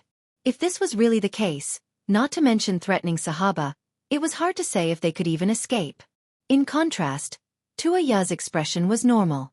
Perhaps the blow from her father's death was too heavy that she lost her will to live, or perhaps she had a better understanding of the human heart. Facing the cavalryman who suddenly disobeyed her orders, she did not show much panic. Instead, she turned her wrist and placed the saber on her neck. Sahaba, don't you want to marry me to control the entire tribe? Fine, if I die in front of you, what else can you do? You can't. Seeing Tuaya place the saber on her neck, Na Raizong cried out in alarm. Sahaba's expression was similarly frightening. He did not expect Tuaya to be so unyielding. Even if she died, she would not marry him. For a moment, he was in a dilemma. All right, nothing must happen to the princess, and nothing will happen to her. This is the war god's request. Lu Zhua, who had seen everything, could not help but shake his head after seeing the change in the situation. Then, he finally opened his mouth to speak. When Lu Zhua spoke, Sahaba, who did not know what to do, immediately found an outlet to vent. He looked at Lu Zhua and reprimanded, "What are you trying to do? War god. The war god said he wanted to form an alliance with us and sent 6,000 of you. Now that we have won the battle, you still want to give orders? Let me tell you, this is wishful thinking. This is the prairie, not the great Ming dynasty." Facing Sahaba's rebuke, Lu Zhua's face didn't turn red. His heart didn't beat fast, and his expression was normal. No matter where it is, the word of the war god is valid. Anyone who wants to challenge his authority is the enemy of all of us mercenaries. Only after he finished speaking did the 6,000 new recruits he brought raise their cavalry swords. It was as if they were going to fight to the death with whoever dared to step forward. Compared to the cavalry brought by Tuya, the movements of the 6,000 mercenary recruits were uniform, and their thoughts were also highly unified. This scene made Na Raizong extremely envious. He had to admit that in terms of leading an army, the war god was indeed more capable than ordinary people. Fan Yuhai abandoned the 3,000 cavalrymen and Zhang Meng. Under Lu Duo's protection, he led the 2,000 cavalrymen away. At this moment, the sky was close to dusk, and it was about to get dark. At that time, as long as they didn't light a fire, they could use the night to escape far away without being discovered by anyone. Humph! Ignorant grassland people. One day I will return. At that time, I will kill all of your men and only leave your women for us to reproduce. At that time, you will regret it for the rest of your lives. Fan Yuhai said angrily. Today's defeat not only made his several months of hard work go to waste, but he also lost 3,000 cavalrymen and a valiant general. It was not worth it. Fortunately, he was able to escape in the end. Where there is life, there is hope. With Fan Yuhai's intelligence, it wouldn't be long before he could rise again. Report, there are cavalrymen in front. Report, there are enemies in the left wing. Report, there are enemies in the right wing. Report, there are enemies behind us as well. The scout's shouts interrupted Fan Yuhai's reverie. At this moment, his expression became extremely tense. If there were only enemies in one direction, it might be a coincidence. But now, there were enemies in several directions, and he was surrounded. This was not a coincidence, but someone's intention. He had clearly charged out of the encirclement, so how could there be enemies here? Fan Yuhai was puzzled, but soon his eyes widened as if he had thought of something. The great Ming's Duke of Loyalty. At this moment, only Yang Chendong could appear outside the battlefield and meticulously design such a complete encirclement in such a short time. What was he trying to do? Was he trying to kill them all? When he thought of how he had caused trouble for others many times, and now that retribution had finally come, Fan Yuhai was no longer as calm and composed as before. He became extremely nervous. Quick, see where there are the least number of enemies. We have to rush out as soon as possible. He still had 2,000 cavalrymen under him, and this was where his confidence came from. As long as they rushed out in time, they could definitely kill their way out. Once they escaped, the vast grassland would be like birds flying in the sky. The scouts were faced with questions, but they could not answer. They were too far away and could only see the shadows of the cavalrymen. As for which direction had the least number of enemies, they really did not know. After glaring angrily at the scouts, Fan Yuhai quickly made a decision to head west. That was the deepest part of the grassland, and it was also the most likely place to avoid all enemies. Once the direction was confirmed, he immediately gave the order, and the 2,000 cavalrymen followed him to the west. Several li away, the direction of Fan Yuhai's army was quickly confirmed and reported to Yang Chendong. They're heading west? Immediately send a light cavalry regiment to chase after them and stick to them. Commander Xiao Feng. Everything depends on your ferocious tiger regiment. Come, give each of them 2 war horses. No matter what, this time, you must leave Fan Yuhai's life behind. Fan Yuhai had repeatedly appeared and caused endless trouble, and Yang Chendong had already lost patience with him. What he needed to do now was to seize this opportunity to prevent future troubles. As for Division Commander Lu Zhua, it was now almost dark, and there would probably be no battle. Moreover, it would not be too late to go over after he had settled the matters here. On the battlefield, Lu Zhua's sudden support for Tuoya had indeed caught Sahaba unprepared. Considering that it was almost dark, he finally gave up on the idea of immediately starting the battle. In the dark, no one could see each other clearly. If Tuoya were to escape, then the gains would not make up for the losses. Men, set up camp and surround this place. Don't let a single person leave. Of course, it's a different story if there are people who surrender. Sahaba glanced at Tuoya again and revealed the laughter of a victor. Let's take advantage of the night and kill our way out. Princess Tuoya gripped the blade at her neck and spoke with a rather heroic spirit. No. Without waiting for Na Raizong to nod, Division Commander Lu Zhua suddenly shook his head. Although he did not know why the 6th young master had yet to appear with his army, he firmly believed that he would not be abandoned. He only needed to wait a little longer. Once the army arrived, all dangers would be resolved. Why? Tuoya asked with a face full of dissatisfaction. Let's wait a little longer. The war god's army is already not far from here. The princess can't bear to see the 3,000 brothers following you die, right? Lu Zhua knew that it was useless to say more, so he used the cavalry brothers who were still willing to stay behind as a guarantee. Of the 7,000 cavalry soldiers who were still alive, more than half had already been persuaded by Sahaba and left with him. However, there were still 3,000 brothers who stayed behind. Just based on this, the burden on Tuoya's shoulders was still very heavy. How about we wait a little longer? Na Raizong suggested after muttering to himself for a while. He was not afraid of death. Since he chose to stay behind, he had already disregarded life and death. However, he did not want to die so muddle-headedly like this. If that happened, even if he went to see Suda Khan, he would not have the face to explain himself. Na Raizong relented. Tuoya nodded after a moment of hesitation. All right, then let's wait a night. If Sahaba uses force, I will not give him any chance even if I have to commit suicide. The princess's unyielding character is admirable. Lu Zhua cupped his fists and replied. Then, he arranged for the soldiers to light up a bonfire. This would not only provide warmth in the night, but also illuminate the surroundings to prevent a night attack. Lu Zhua's every move was very careful. Sahaba did not mind. He still had many things to do. He had recruited 20,000 people in one go. What he needed to do now was to pacify the hearts of these people. Once this matter was settled, when dawn came, he would be able to command these 40,000 men to launch an attack. At that time, the entire Mongol tribe of the Gobi Desert would only respect him. Everyone had their own wishful thinking, and the cavalry formation that had been fighting for the whole day became quiet. Both sides were intentionally restraining themselves, waiting for the arrival of dawn. On the grassland less than 100 li away, at this moment, Fan Yuhai was surrounded by the mercenary cavalry. The speed of the light cavalry was very fast. After figuring out the direction of their escape, they quickly caught up.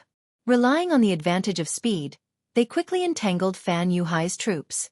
The sound of arrows piercing through the air could be heard constantly, greatly slowing down the speed of their advance. Helpless, Fan Yuhai could only divide his troops again. He arranged for Lu Duo to lead 1,000 men to charge out under his banner, attracting the attention of the mercenaries. Facing Fan Yuhai's military order, Lu Duo's eyes revealed a look of disbelief. "General, if we combine our forces, we may still be able to fight the enemy. If we split up, I'm afraid we won't even have the strength to fight." Thinking about how Zhang Meng had stayed behind because he had split up his troops, and now that he was probably dead, he did not think highly of splitting up his troops. At worst, he would just stay behind and fight the enemy.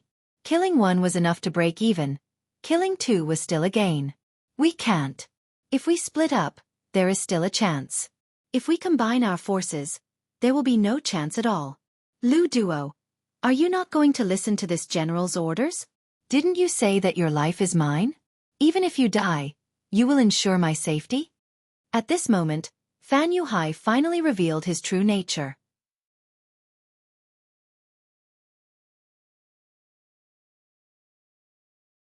Chapter 872. Okay, I'll split up. Lu Duo knew that from this moment on, his friendship with Fan Yuhai was completely broken. It was only now that he realized how selfish the person he followed was. He had always been a chess piece in the other person's eyes. Just like that, the 2,000 cavalry were split into two groups. Lu Duo took his people and left under his banner. It did attract a portion of the pursuers, but there were still people chasing after him. Clearly, the strategy of splitting up the troops was just like what Lu Duo said. It was not practical. At least, it was not practical when facing Yang Chendong. Fan Yuhai knew that the biggest crisis of his life was coming. He kept trying to split up 300 men to block the light cavalry regiment's pursuit while thinking of a way to escape into the distance.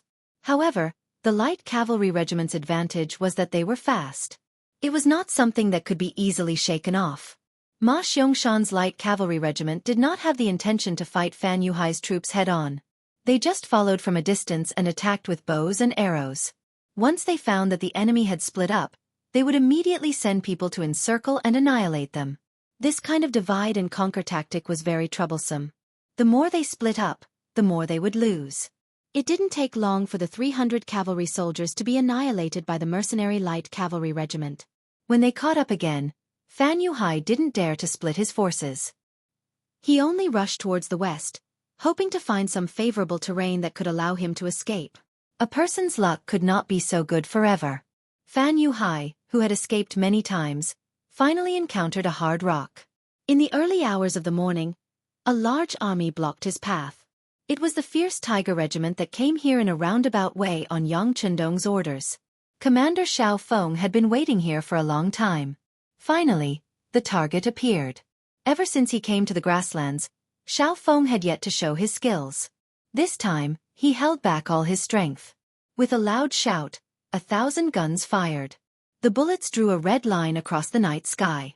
Fan Yuhai's troops that were coming from the front were immediately hit hard. Even Fan Yuhai, who was running at the very front, did not fare well. A bullet coincidentally hit his mount, throwing him off his warhorse. Blow the charge horn. Although he couldn't see the situation in front of him clearly due to the distance and the darkness, there was no doubt that the bullet had severely injured the enemy. Immediately, Xiao Feng gave the order to charge. The 3,200 men of the ferocious Tiger Regiment moved out and arrived at the battlefield very quickly. Another round of gunfire rang out, but the enemy cavalry who refused to submit were all killed. Only about 400 of them were left, either injured or scared out of their wits. They knelt on the ground and surrendered. Capture them all. Let's see if Fan Yuhai is dead or not. Xiao Feng commanded the soldiers to quickly enter the battlefield with torches in hand, beginning to clean up the situation. He's here. Fan Yuhai fainted from the fall. Some of the faster warriors found Fan Yuhai, who had fallen off from his horse, lying on the ground weakly. The cunning Fan Yuhai was cunning. The war horse that was traveling at high speed suddenly fell down, causing him, who was on the back of the horse, to be seriously injured. Haha, good, let's capture him and bring him away. Xiao Feng's face lit up with joy as he finally caught Fan Yuhai. At this time, the light cavalry regiment also rushed over. While Ma Xiangshan went forward to check the situation, he reported to Xiao Feng the situation of the other enemy cavalry. That Lu Duo's luck isn't too good. He met the heavy cavalry regiment. Hee, this time he'll be in trouble. Oh, that's really bad luck. When Xiao Feng heard that the heavy cavalry regiment had moved out, and they just happened to meet Lu Duo, he immediately gave up on the idea of going to support them. In the new army, if the heavy cavalry regiment said they were first in terms of cavalry combat ability, naturally no one would dare to say they were second. The situation over there was basically stable. Just as the two regiment commanders expected, Lu Duo was quickly killed when he met the heavy cavalry regiment. This was not to say that he was incompetent. It was just that the combat strength of the heavy cavalry regiment was too ferocious. Their heavy equipment was almost impenetrable, and their 3-meter-long broadswords were like Buddha killing Buddha.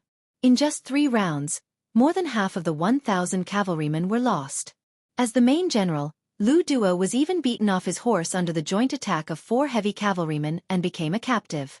At this point, the escaping Fan Yuhai's troops were all killed and captured. The situation was set. 4 hours later, the army gathered beside Yang Chendong. Looking at the sky that was about to brighten, the 6th young master said, "There's still a big battle waiting for us, brothers. Everyone, work hard. Haha, as long as there's a battle to fight, even if we don't sleep for a few days, it's not a problem." Tiger's mane laughed out loud. His words immediately attracted many voices of agreement. Following which, the main force of the new army and the fierce Tiger Regiment all gathered together and rushed towards the main battlefield. On the horizon, a red sun slowly rose. After a busy night, the harvest was not small. After talking to countless surrendered generals, Sahaba also walked out of the main tent. At this moment, he was very satisfied and had great ambitions for the future. In a single night, most of the surrendered generals recognized him as the future Khan of the Northeast Mongolian tribe. Although there were some people who were reserved and waiting for the best offer, they still didn't express their opinions. However, Sahaba was extremely confident. As long as he eliminated the mercenaries and Na Risong's troops today and married Princess Tuoya, it would be equivalent to having a righteous identity. At that time, no one would be able to stop him from ascending to the position of Khan. Pass down the order. Light a fire and cook. Let the brothers eat their fill first, then we can kill. Ha! Sahaba, who was in a good mood, laughed loudly. He had the appearance of an unparalleled hero. The army began to cook. The fragrance of the dishes filled the air. There were even people who drank wine in advance to celebrate. It was extraordinarily lively. In comparison, Tuoya, Lu Zhua, and Na Risong, who were surrounded in the center, became much quieter. Being surrounded in the center, there was no way for them to use their cooking utensils. They could only eat the dry rations they brought with them. This made the expressions of the remaining 3,000 Mongolian cavalrymen not look very good. However, the new recruits who were also eating dry rations did not show any signs of falling morale. They silently gnawed on their dry rations and looked at the enemy cavalry around them. Perhaps they knew that it wouldn't be long before the 6th young master appeared with the main force. At that time, it would be time for them to hold their heads high. At that time, even if they ate large pieces of meat and drank large bowls of wine, it wouldn't be a problem. Tuoya was also eating in small bites. Her gaze constantly moved between the two armies. Na Risong, who was at the side, moved in front of her. "Princess, the war god is indeed good at leading troops. Look, their soldiers' morale is not affected in the slightest by the environment. It is truly amazing. It is very amazing." Tuoya sighed from the bottom of her heart. That war god was the person she admired for a long time. Unfortunately, fate made fools of people. Everyone became enemies and it would be difficult for them to become friends. As if he wanted to use this method to affect the morale of Tuoya's army, Sahaba was not in a hurry to attack. His breakfast actually lasted for a full 2 hours. He originally wanted to continue and subdue the enemy without fighting. However, a sudden news broke his good mood. A scout suddenly reported that the supply base at the rear had been occupied by the mercenaries. The remaining 2,000 cavalrymen were either killed or captured. In short, it had nothing to do with him anymore. Before the army moved, the supplies would move first. Without supplies, who would be willing to follow you and work for you? Sahaba, who heard the news, was naturally furious. In a fit of anger, he threw the mutton in his hand to the ground and pulled out his cavalry sword. He roared loudly, "The mercenaries are too much. Since that is the case, don't blame me for being merciless. Men, gather the army and prepare to attack." Sahaba was finally enraged. The army also began to gather and prepare to attack. Tuaya and the rest also gripped their cavalry swords tightly, ready to fight to the death at any time. Just as both sides were preparing for the attack, a bloody battle was unavoidable. In the distant grassland, wind and thunder suddenly rumbled. Looking from afar, a sea of military green was rapidly approaching. Not good. It's the mercenaries. The sharp-eyed scouts finally discovered the enemy. As they sprinted madly towards the camp, they shouted loudly. This news instantly spread throughout the entire camp. Those tribal generals who were prepared to assist Sahaba immediately lowered their sabers once again. Before seeing the situation clearly, they would not casually make a move. They only had one chance to gamble, so they would not casually make a move. Bastards, who told you to shout? Sahaba saw that the army was moving because of the scouts' shouts. While he angrily reprimanded the scouts for spreading the news, he also hurriedly mobilized his cavalrymen. He had already seen the strength of the mercenaries before. There was nothing to be afraid of. As long as he could defeat the mercenaries in this battle, the initiative would be in his hands again. 25,000 cavalrymen were assembled one by one. They were fully armed and ready to fight back against the mercenaries. Commander Lu Zhua, who was surrounded in the middle of the battlefield, sharply discovered an opportunity. He first looked at Tuaya and Natarasong and said, "Princess, General Natarasong, now is the time for us to fight back. While no one is paying attention to us, we will send our troops to Sahaba's central army. As long as we break the formation there, they will definitely lose." "Okay." Tuaya and Natarasong both replied in unison. From a certain perspective, if it wasn't for Sahaba's coercion, Sud Khan might not have died. Just based on this point alone, they would do their best. Sahaba continuously arranged his cavalrymen in front of him. With 25,000 cavalrymen in his hand, his heroic spirit rose. Naturally, he was not afraid of the mercenaries' charge. On the contrary, he wanted to use this battle to show everyone who was the real hero of the grassland. Kill. While he was immensely pleased with himself, suddenly a wave of battle cries came from the side. Tuaya and Lu Zhua's troops had joined forces. Close to 10,000 cavalrymen suddenly charged over. They were already less than 3 li away from Sahaba's central army.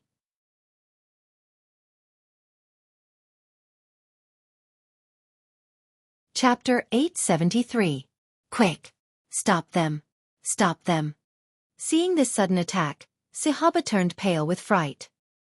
He was only thinking about dealing with the mercenaries coming from afar, and had forgotten about the 10,000 enemies that he had already regarded as meat in his bowl. Now, he could only watch as the mercenaries came closer and closer.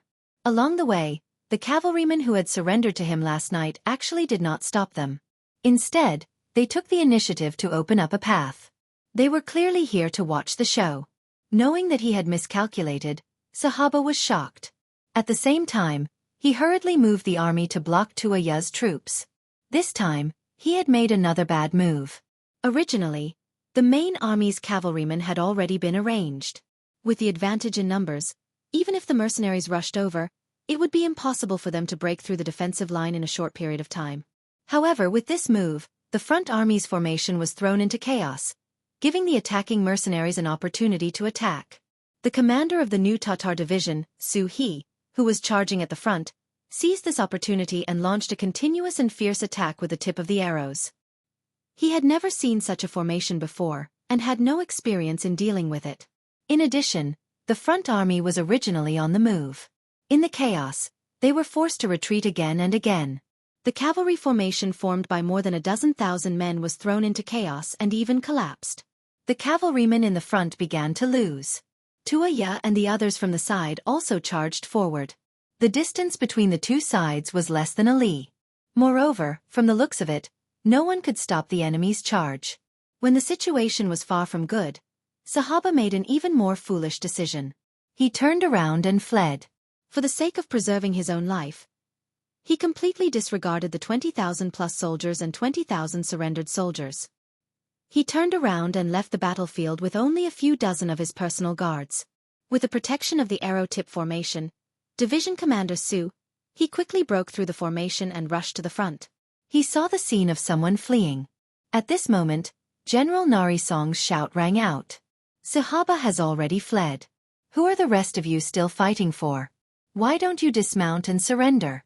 You can still live. Nari Song's shout reverberated throughout the battlefield, causing the already chaotic enemy troops to become even more chaotic. Many of the enemy cavalry had already stopped their actions of urging their warhorses, instead standing in place and hesitating. Suhi noticed the change in the situation and immediately came up with a plan. He got the soldiers around him to shout along with him. Sebaha's grain collection area has been occupied by the mercenaries. He's finished. Any cavalry who still wants to follow him will face the situation of starvation. Everyone, make your own choice. The cavalrymen, who were already at a loss, quickly urged their warhorses to stop when they heard that there was no more rations. They stood there, not knowing what to do. A huge battle that was supposed to happen was stopped just like that. Taking advantage of this opportunity, the ferocious Tiger Regiment was the first to arrive. Countless black muzzles were raised, and anyone who made any strange movements was killed without mercy. In a short period of time, at least 100 riders were killed. The situation on the battlefield became extremely quiet. Although the guns were limited, and it was impossible to kill more than 40,000 cavalrymen present, no one wanted to be the first to stand out. An unimaginable scene appeared. The battlefield was so quiet that it was frightening. Yang Qindong was riding on the white dragon horse, waiting for the bloody battle ahead. Yang Si, who was holding a telescope to observe the situation on the battlefield, suddenly shouted, "Young master, a few dozen riders have escaped. It looks like they want to enter the depths of Mongolia." Escape? Without orders, who can escape? Tiger's mane, let Ma Xiangshan go and capture them all. Yang Qindong snorted.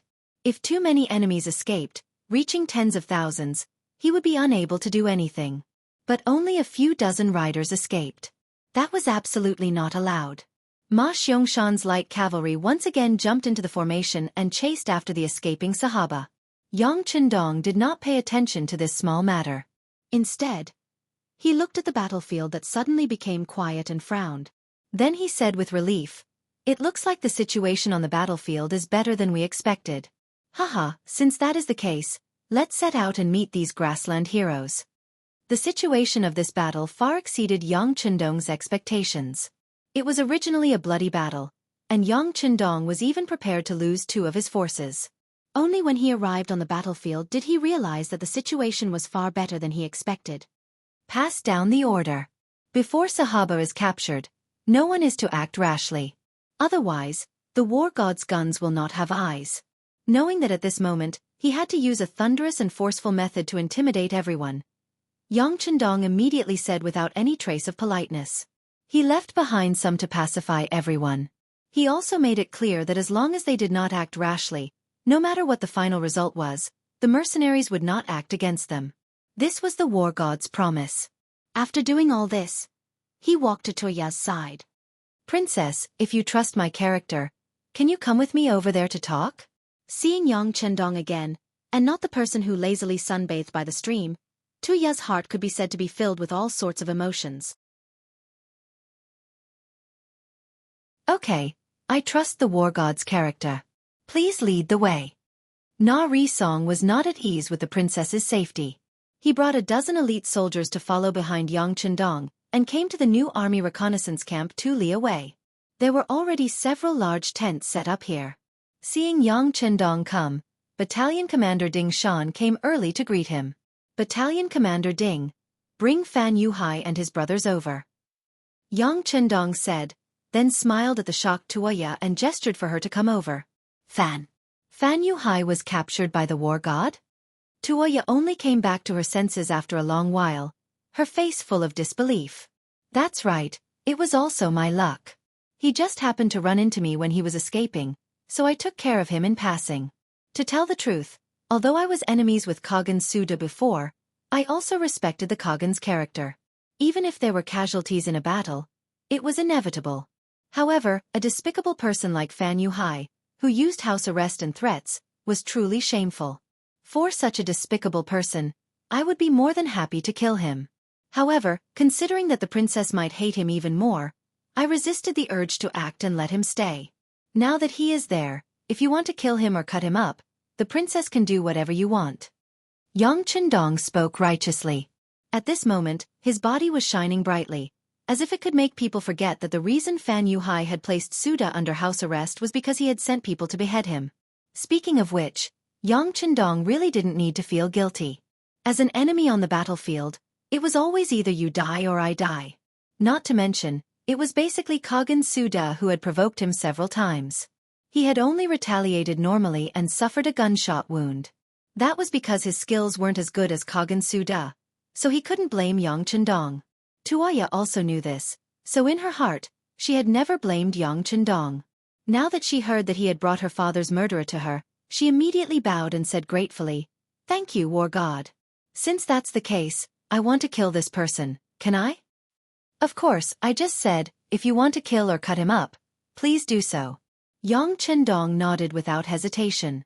For someone like Fan Yuhai, even if Tuoya didn't kill him, he would still kill him. Since that was the case, who did it, what did it matter? Under everyone's gaze, the tied-up Fan Yuhai was brought in front of Tuoya. Because he had fallen off the back of the horse, his face was covered in dirt, and there was a bloody scratch on his face. When people looked at him, he no longer had the appearance of being able to predict everything. Instead, he appeared to be in a very sorry state.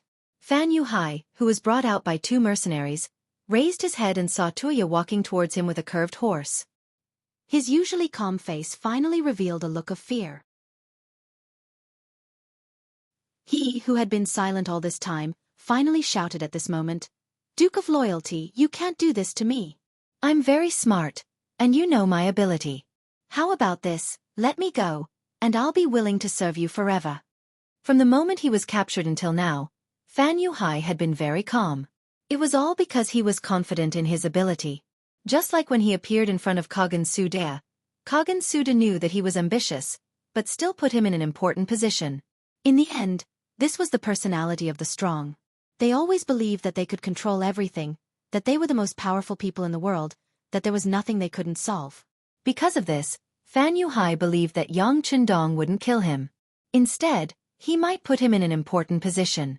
With the mentality of waiting for the best offer, Fan Yuhai appeared extremely calm. He was waiting for the other party to discuss conditions with him, waiting for the other party to haggle. However, when he saw Princess Tuoya appear, he knew that things didn't develop as he imagined. Instead, there was a huge problem.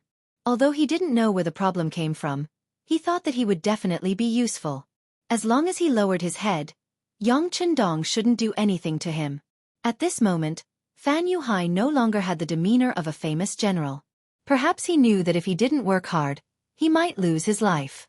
At this moment, he was shouting crazily, as if he was afraid that Yang Chendong wouldn't hear him. Yang Chendong naturally heard him.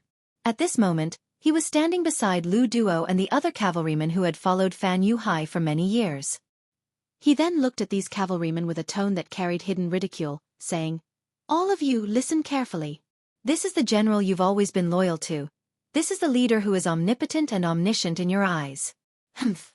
To be honest, he really isn't all that great. At the very least, when facing death, his performance isn't even as good as some soldiers with unyielding characters." Yang Chendong shook his head. At this moment, he was extremely disappointed in Fan Yuhai. Not long ago, he had still treated this person as a dish.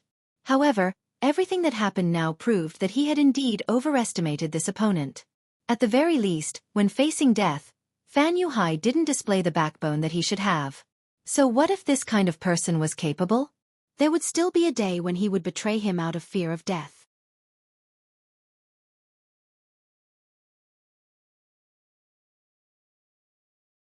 Chapter 874. Duke of Loyalty, you won't kill our general, right? Are you just testing him? Lu Duo, who was tightly tied up, struggled to get up.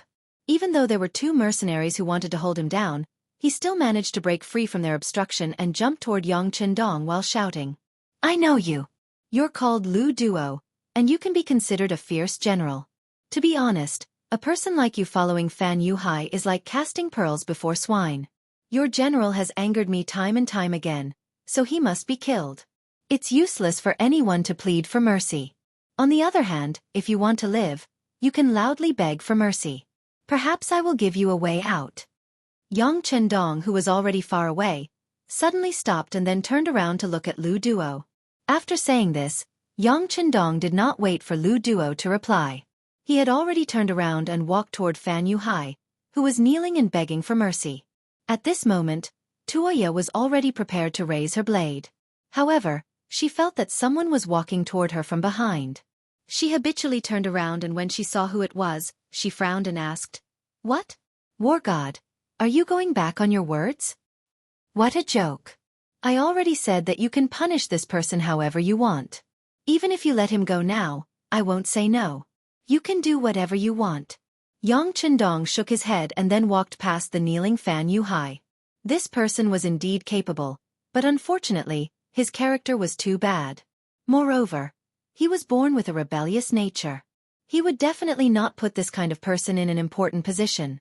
Yang Chendong walked away. Behind her was still Fan Yuhai's horse shouting. However, it quickly quieted down. Tuoya raised her blade and a large head flew into the air, ending the life of the so-called Jiaoji Kingdom's famous general. Fan Yuhai was killed just like that. Tuoya was finally no longer nervous. She squatted on the ground and cried bitterly. It was still Yang Chendong who walked over and handed over his handkerchief. "Wipe it. The dead cannot be brought back to life. If Suda Khan's spirit is still alive after his death, he should be very gratified now." He took the handkerchief from Yang Chendong. Tuoya's cries became even louder. Yang Chendong didn't try to persuade her. This should be the last chance for a daughter to vent. Sometimes, crying was better than holding it in. She cried for another quarter of an hour. When Tuoya's eyes were swollen, she stood up with the help of General Nari Song. Then, the general's voice sounded by her ear. "Princess, the Khan's vengeance has been avenged. Sahaba has also been defeated. The situation in the grasslands is gradually becoming clearer. I wonder if you have any thoughts." Then the general must have something to say. "I'm listening." Tuoya, who had gradually regained her calmness, seemed to have matured a lot in that instant. Na Raizong began to stutter when he was asked this question. "General Na, you are the person I trust the most now. If there's anything you want to say, just say it. Even if you say something wrong, I won't blame you because I know that you must have my best interests in mind," Tuoya said in a comforting manner. Baoyin had died in battle. Only Na Raizong had been by her side. Even when faced with Sahaba's threat, he didn't take a step back. This kind of person was still worthy of her trust. Na Raizong seemed to be moved by these words. He nodded heavily. "Princess, since this is the case, I will speak the truth. I think you should think about your own future. The Khan is dead. If his spirit is in heaven, what he wants most is for the princess to live a happy life. He hopes that there won't be any more wars in the Mongolian grassland in the north of the desert. Right now, there's such an opportunity. We should seize it." "Seize it? Then the general can just say it. Tuoya is waiting to be taught. A girl will eventually have to get married. Why don't the princess marry the Duke of Loyalty? With his protection, the war in the Gobi Desert will definitely end quickly. Only in this way can we win a big development. I still remember that the princess was very envious of the people of the grasslands in the beginner city a few days ago. Now is the opportunity." Na Raizong simply said everything. As a person who was highly valued by the Khan, and as a person who had received great kindness from the Khan, he felt that he had to say these words. This was the true repayment of the Khan's kindness. Wait. Tuoya didn't expect Na Raizong to say such words. For a moment, her mind wasn't clear enough. "Then the general, what do you mean? Why must I marry the Duke of Loyalty?"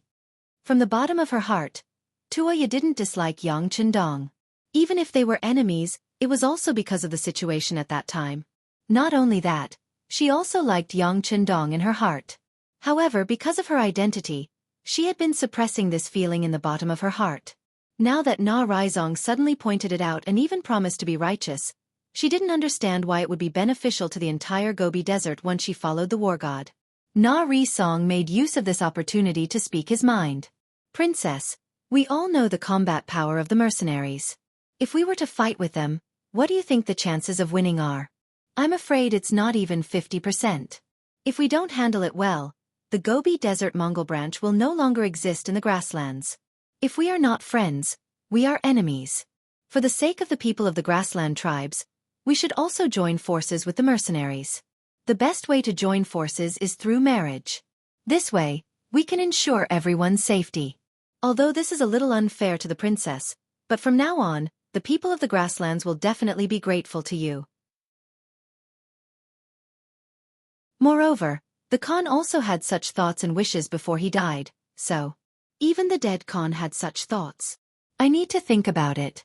Tuoya shook her head and didn't make a decision immediately. Although the girls of the grasslands were more straightforward, they would still blush when it came to their own marriage. Tuoya didn't reject at the first moment, which gave Na Raizong hope.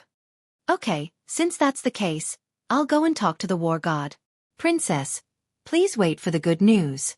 After saying this, Na Raizong strode away. Looking at his leaving footsteps, Tuoya wanted to ask him to stop. However, she didn't know why she opened her mouth several times, but some words just couldn't come out.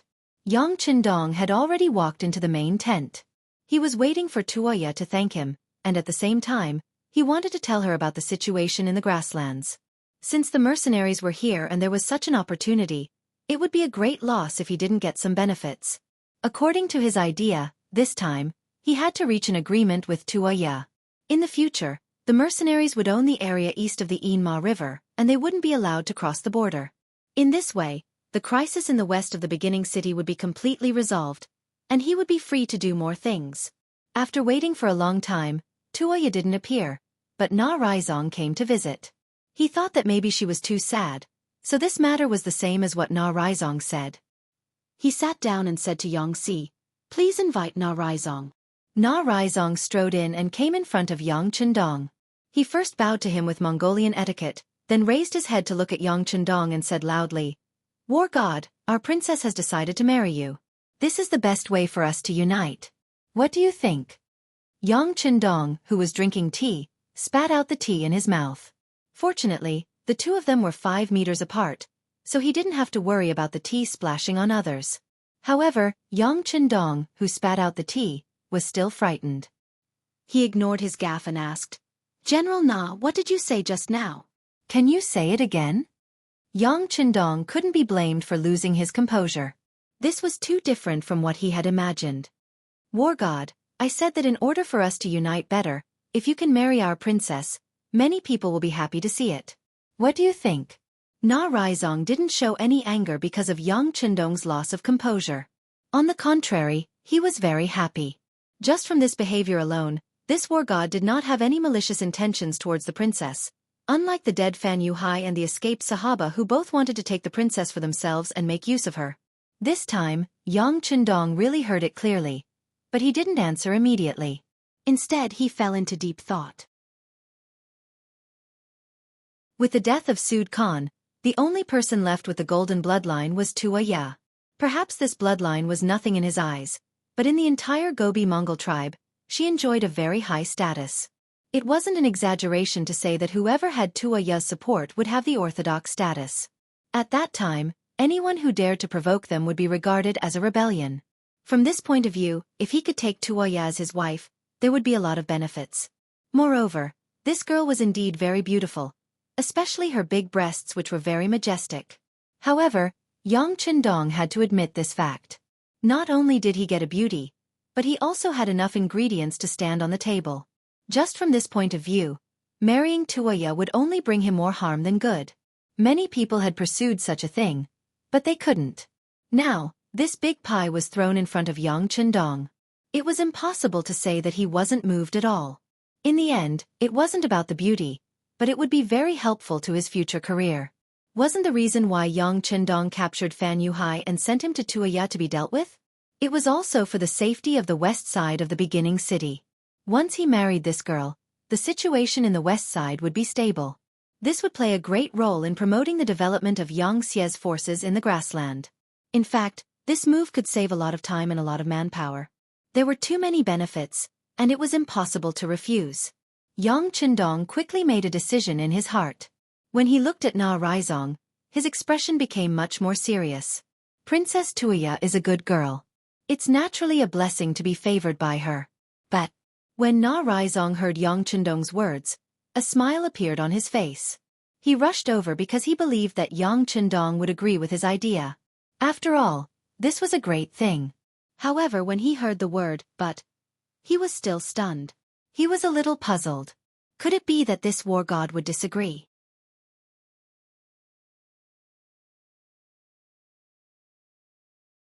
Chapter 875. Under Na Raizong's suspicious gaze, Yang Qindong continued. However, I already have 5 wives, and there's still one that hasn't been married. If the princess marries me, she'll be my 7th wife. Wouldn't that be too unfair for her? If the princess is unwilling because of this, I won't be angry, nor will I attack you. As long as you're willing, we can still redraw the line and live in peace. War god, as far as I know, you Han men can divorce their wives. You can divorce your previous 6 wives. If you do that. Impossible. Since I have married them, no matter what their identities are, they will always be my women. This will not change for the rest of my life. It's just like how if the princess marries me, nothing will change for the rest of my life. If that's what you're thinking, then I'm sorry, but please don't say such things in the future. Let's not talk about marriage. Let's talk about how to draw the line. Yang Qindong firmly interrupted Na Raizong. Although Tuoya's status was very noble, it was impossible for him to abandon his other 6 wives for the sake of this woman. Na Raizong could only sigh at Yang Qindong's decisiveness. All right, I'll tell the princess your intentions. As for what to do, please give us some time. All right. But please be quick. We've surrounded 40,000 soldiers and they're waiting for us to give them an explanation. Although Yang Qindong knew that marriage was a serious matter, it wasn't a child's play. It needed time to consider, but the current conditions obviously didn't allow it. The mercenaries' prestige could suppress those people for a while, but no one knew what unforeseen events would happen after a long time. War god, don't worry. I'll give you an answer after discussing it with the princess. Na Raizong also understood the situation and nodded before leaving the tent. Outside the tent, Tuoya's hands were tightly clenched together. She looked like an ordinary girl who had been frightened and was waiting for news. Although she knew that if she married the war god, Yang Qindong would benefit greatly and wouldn't be rejected, she still couldn't be at ease before she received a definite answer. After a moment of nervousness, she finally heard footsteps behind her. Her face turned even redder. Princess, the situation has changed. Na Raizong appeared behind Tuoya. He didn't immediately congratulate her. Instead, he suddenly said such a sentence. What's going on? Tuoya ignored her feminine modesty and turned to ask. Could it be that the war god didn't like her? Or did he never intend to keep the Mongols from the Gobi Desert and wanted to exterminate them? Facing the question, Na Raizong truthfully recounted what had happened in the big tent just now. When Tuoya heard that Yang Qindong had 6 wives and that she was only the 7th, her expression turned ugly. Na Raizong saw all the changes on Tuoya's face and concluded that the princess still liked the war god. Since that was the case, he coughed lightly to attract her attention and said, Princess, in my opinion, this is a good thing. This proves that the war god values relationships. Oh, what do you mean? Tuoya asked in confusion. Princess, think about it. With your status, if you say that you want to get married, who knows how many men will break their heads? When that time comes, even if they have a wife, I'm afraid that they will abandon her without hesitation. But is this kind of love reliable? If they can abandon other women for you, who knows if they won't do the same thing in the future? The war god knows this, but he still said the truth and didn't back down. Doesn't this mean that if you marry him, you won't have to worry about any accidents in this life? Isn't that a good thing? Na Raizong explained with a straight face. Ah, you can say that? Tuoya was shocked. Of course you can say that. In fact, with the war god's fame, Whether it's on the grasslands or in the prosperous Great Ming dynasty, there should be countless women who want to marry him. But until now, he only has 6 wives. This shows that he has never been blind when it comes to choosing women. Now that he's telling us this in advance, it proves that he's magnanimous and honest. How can a man like this not be reliable? Not to mention, if he wanted to, how many women wouldn't he have? Why is there a need to restrain yourself like this? Na Raizong was still talking non-stop, and Tuoya's thoughts were also changed because of these words. It was as if the image of a perfect man had appeared in front of her. If she gave up because of this, it would definitely be the biggest mistake in her life. All right, I'll go see him. I want to have a chat with him. Tuoya finally made a decision. She didn't care about how many wives Yang Chendong had. She cared more about whether this man cared about her or not. Tuoya and Na Raizong arrived outside the tent together. Xianxia had been waiting for them and directly led them into the tent. At this moment, Yang Chendong was also sitting precariously, but for some reason, he was more nervous than usual. After entering the tent, Na Raizong took the initiative to retreat to the side and stood together with Xianxia. He completely handed over the initiative to Tuoya. War God, are you really not willing to give up your wives for me? You should know that I have the bloodline of the Golden Family. If you marry me, the entire Mongol desert will listen to your words, listen to your orders, listen to your... Don't say any more. I won't give up on them. Yang Chendong directly interrupted Tuoya. Although it was a little heartless, it was also very decisive. This was his bottom line. He would not allow anyone to provoke him, even if there were great benefits in front of him. After being rejected on the spot, Tuoya's expression flashed with a hint of melancholy. Yang Chendong also sighed in his heart. He knew that it was very likely that things would fall through, so he simply gave up the idea of a marriage alliance. He wanted to use this opportunity to negotiate the border between the two sides. Just when he thought that the matter had come to an end, Tuoya suddenly said, "Okay, War God, your loyalty is admirable. I'm also moved. I'm willing to be your woman. For the future of the tribe, I'm also willing to cooperate with you. I'll listen to everything you say in the future, but I have one more condition." What condition? Yang Chendong, who was surprised, was no longer as calm as before when he encountered anything. He was really shocked by Tuoya's words. However, when he thought of the condition, he instinctively became more careful. I want you to give me a city that's about the same size as the first city. It will be built here to benefit our Mongol desert tribe. Tuoya opened her mouth and said very seriously, "Build a city?" Yang Chendong was stunned by this request. Narisong took half a step forward and explained, "A while ago, I accompanied the princess to the first city and was attracted by the prosperity there. The Mongolian people living there were very happy. The princess said that she hoped that one day, the Mongolian tribe in the north of the Gobi Desert would have a city like this, where the people could live freely. When danger comes, there would be a place to hide." That's right. This is my wish. It can also be considered as a dowry for you to marry me. Do you agree? Tuoya looked at Yang Chendong with a serious expression. At this moment, her heart began to beat faster, as if she was afraid that Yang Chendong would shake his head. Although she also knew that building a city would require a lot of financial and material resources, she still made such a request. In her opinion, if the other party did not consider this condition, then perhaps he really did not like her. There was no need for her to stay here. To Tuoya and Na Raizong's surprise, Yang Chendong did not even think about it and nodded directly. Okay, build a city. Build a city that's about the same size as the first city, and name it North Desert City. But I also have a request. From now on, there are no Mongol desert tribe in the world. They will be unified under the jurisdiction of the mercenary army. If you agree, I will agree to your request. The reason why Yang Chendong agreed so readily was not because he was hot-headed, but because he originally had such an idea, but he thought that the time had not yet appeared. Since Tuoya took the initiative to mention it, he pushed the boat with the current and agreed. It was the best of both worlds.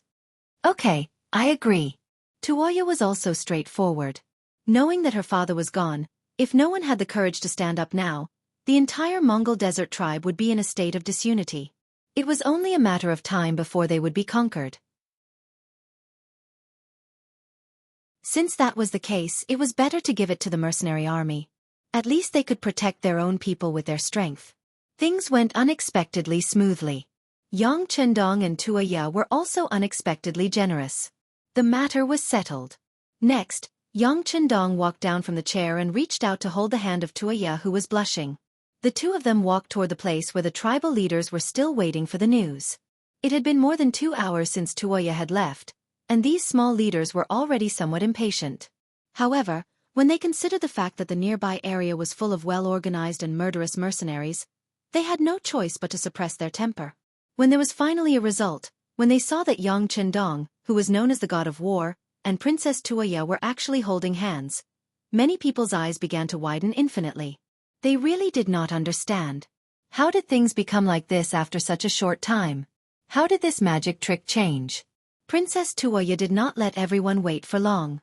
In front of everyone, she announced her decision to marry Yang Chendong and what path the Mongol desert tribe would take in the future.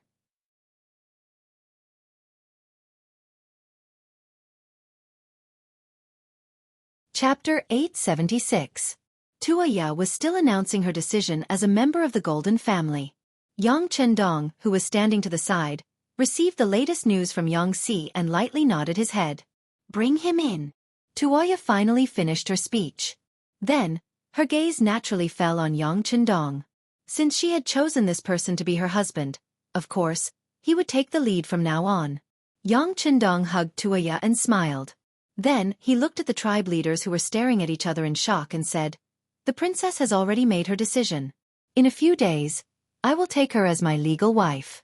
At that time, I welcome everyone to come to the beginning city to congratulate us. Of course, if anyone is not satisfied with this result, you can choose not to come. However, from now on, you will be viewed as my enemy. In the future, there will be no other path of survival in the Mongol region. Come, bring him in."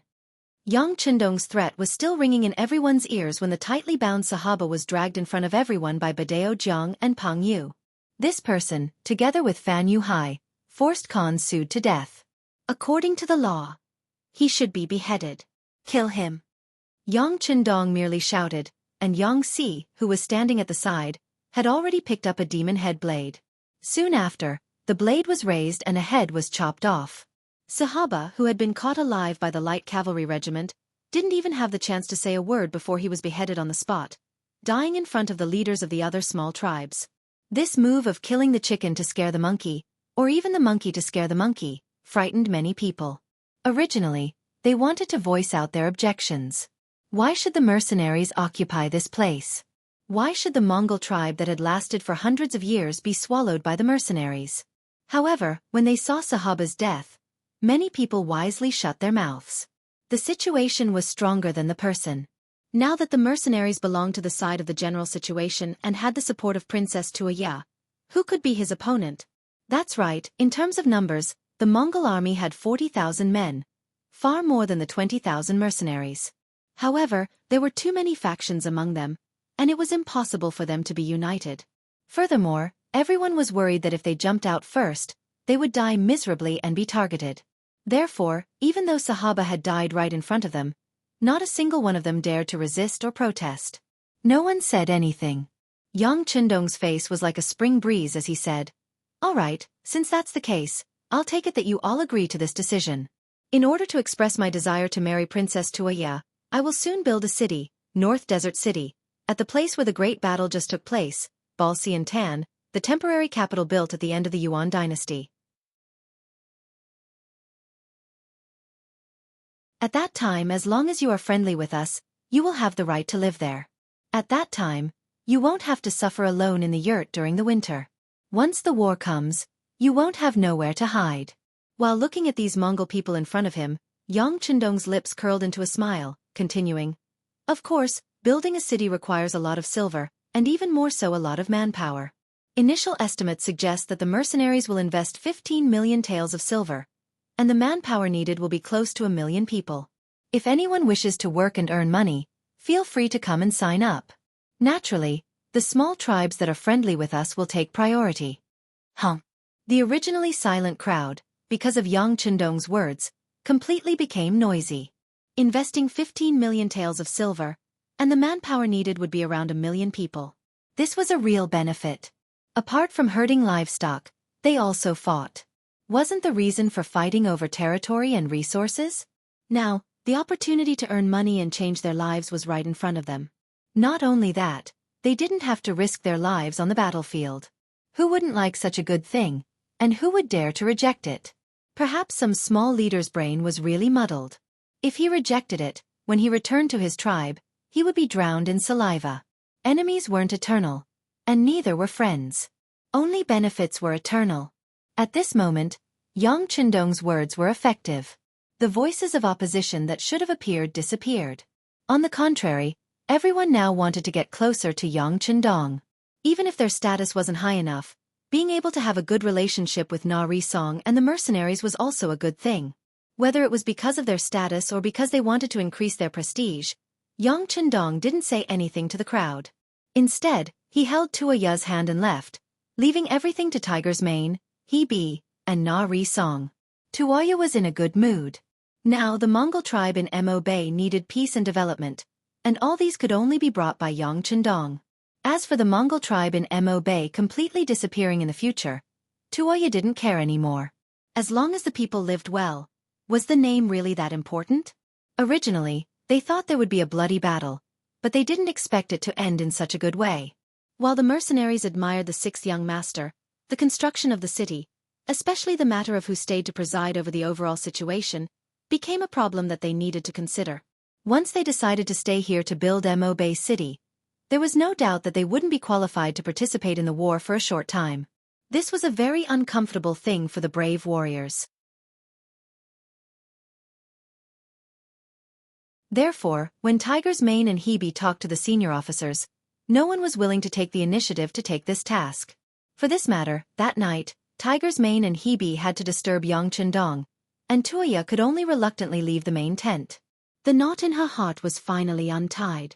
From the moment Tuoya made the decision, she regarded herself as Yang Chendong's seventh wife.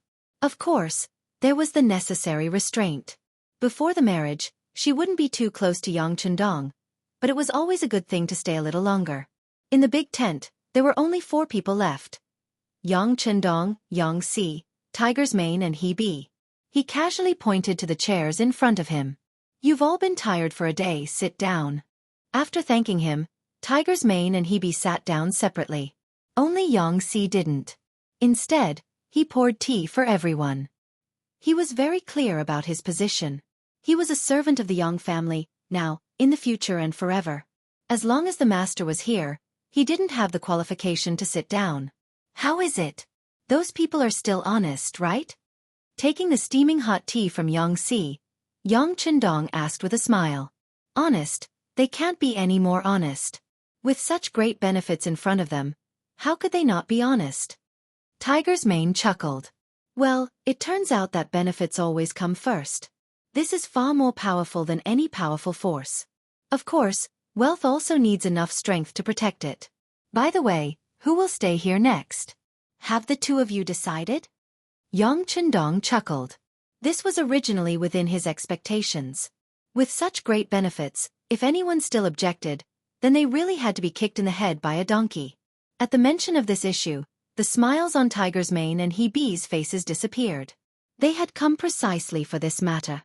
According to the 6th young master's intention, the people who stayed here to build the city would definitely be selected from the first army. Who would be selected and who would not be selected, and whether the selected people would agree or not, this was very troublesome. Although it was the duty of a soldier to obey orders, if the order was directly given without considering the individual's wishes, then the task would not be completed very well.